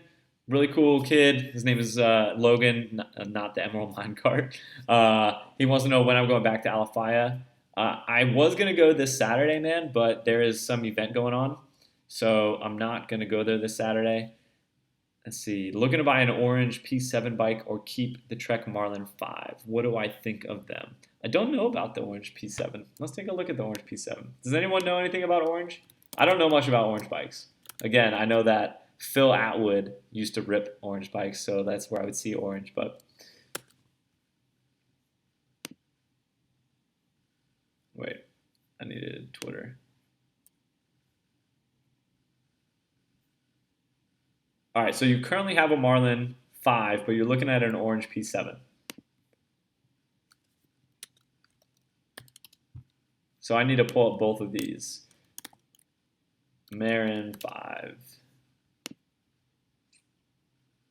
Dude, Tiny Sandy, thank you so much, man. You're in San Diego, huh? I still have some family. Well, I have a cousin, a really bad cousin actually, and some good friends in San Diego. All mountain bike and they rock climb and get out and surf. So I love visiting San Diego. I spent some time there last winter waiting for all the snow to melt in the mountains, and so yeah, I definitely could see myself making my way back there this year. So definitely keep your eye out, man. I hope you're on Facebook or Instagram. Probably, yeah, those two are the best ones to keep up to date with where I am at any specific moment. Those, like that, and yeah, obviously Patreon. But keep an eye out on that because I'd definitely be down to ride, man. And thank you again for that super chat. I can't tell you how much I appreciate that, dude. It's super chats like that really help me keep this thing going, dude.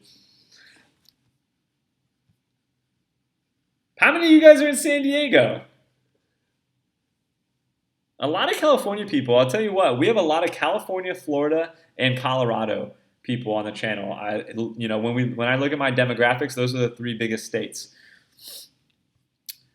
Okay, so I want to answer this question for Logan here.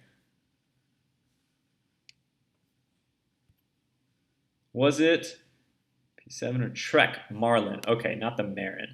Trek Marlin. Trek Marlin 5. Later, Mountain Bike Geek. Enjoy that lunch, buddy. Peace. Truckee, California. At Sawyer, I've heard there's really sick mountain biking up there, man. Steven in Florida. Yeah, man. A lot of people down here in Florida, too. Bentonville. Yeah, Seth does know about orange bikes. This isn't the one that he has, though, is it? No, he got a full suspension from them. So an orange P7.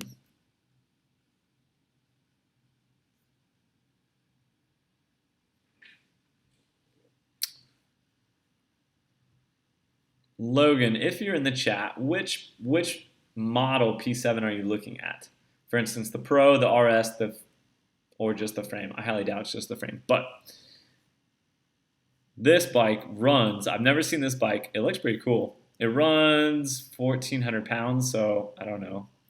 More than that in dollars, right? Or is it, I don't even know what the conversion rate is right now. That's good, actually.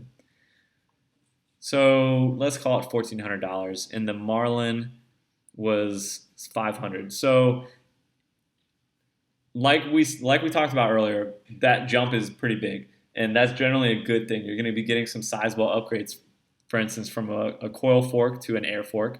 This is a great fork on this. It looks like it's a RockShox Yari. Yep.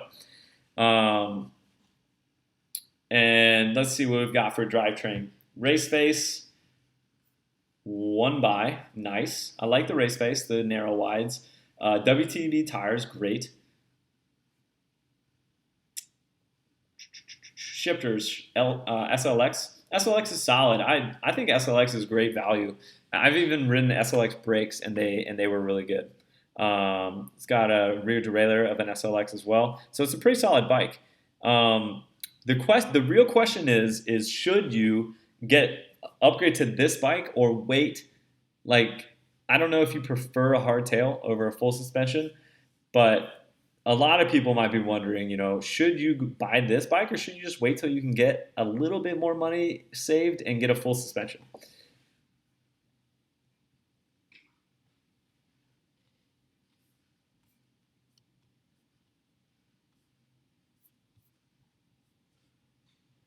Did you specify? Let's see. I'm looking to buy an orange P7 bike or keep this. What do you think of them? I can't decide.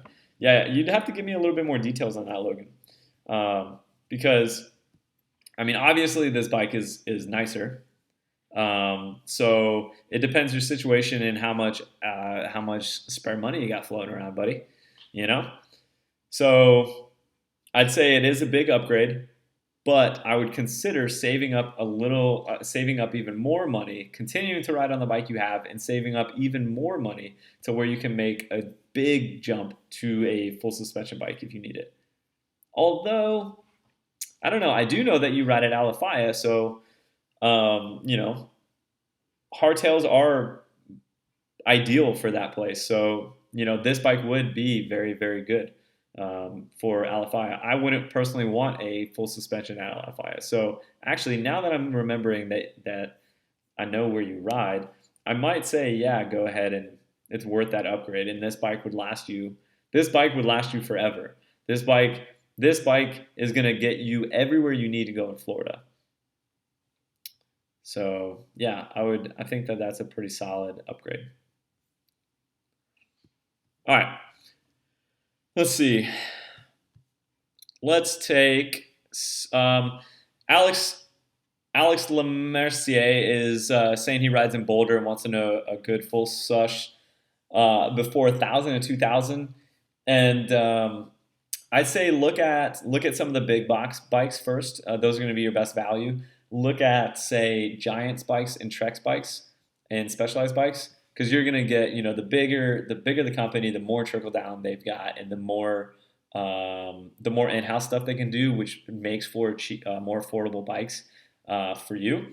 So I would say look there, and after that, perhaps go look at your local bike shops because you're in Boulder, so you're gonna have a ton of bike shops that have used bikes on sale that are well maintained, and you'll be able to find good deals on.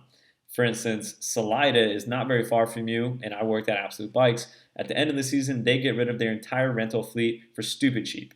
It's an absolute steal getting those bikes. So keep an eye out for that. I'd recommend. I don't have a specific bike, but I think that those will be some really good places to start looking.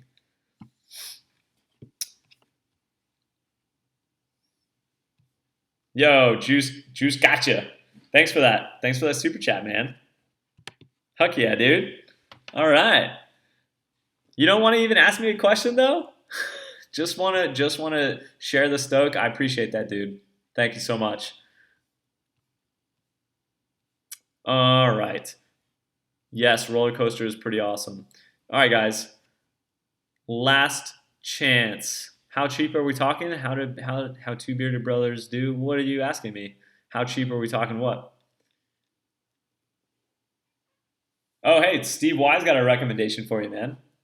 Sweet, dude. This is great. I love it. I love it when you guys are in the chat helping each other. You know, that's cool. You guys both live in Boulder. He's got a good LBS, and it's very possible that you might be able to find a good deal there. Go check it out. All right, boys.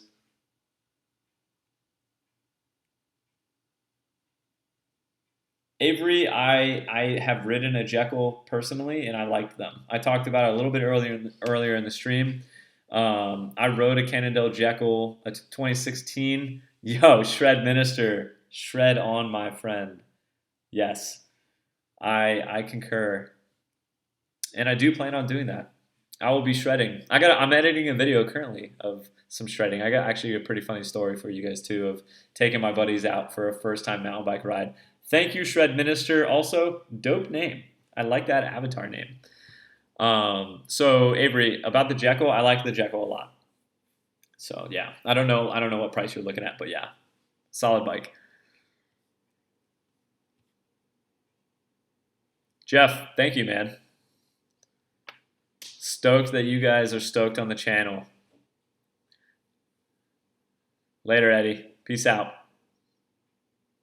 All right, guys. So I hope that this stream has helped you guys out with been able to give you guys some good insight to some common questions that you have about buying. Whoa, Timmy, you totally interrupted my wrap up, homie. I will make sure to do that. Thank you so much. Timmy says, bye everyone around after your ride this weekend. Thank you for this $25 super chat, dude. That's huge. Thank you so much. Everyone is going to be stoked on that one. I will make sure to get a good beer for after the ride. Now I'm just wondering what beer I should get. I had a really interesting beer yesterday. I had like a red velvet oatmeal stout. It was very interesting, and it was like, I don't know, they use beets. Anyway, like I was saying, I hope this stream has been very helpful to you guys. I know a lot of the comments that come into all of the videos that I put up on the channel include questions about bike purchases, and I know that how difficult that can be. We've all been through it. It's not an easy thing to do alone. So I hope that my knowledge and experience has been able to help you guys in one way or another. I will leave a comment after this stream has been saved if you enjoyed this type of stream. There was a lot of you guys here and a lot of questions, and I know I didn't get to everyone, and I would like to answer more questions. This is the season of bike buying, so leave a thumbs up, leave a comment. If I see a good turnout, I'll make sure to do another one of these. I'm going to be hitting the road here shortly, so it'll be a little bit tougher, but I'll figure out a way. Where there's a will, there's a way. So that'll do it for tonight. Thank you for being around, coming and hanging out with me on the stream. I hope you learned something or had a good time just chatting in the chat room. You guys are still chatting over there. As always, you guys know what to do.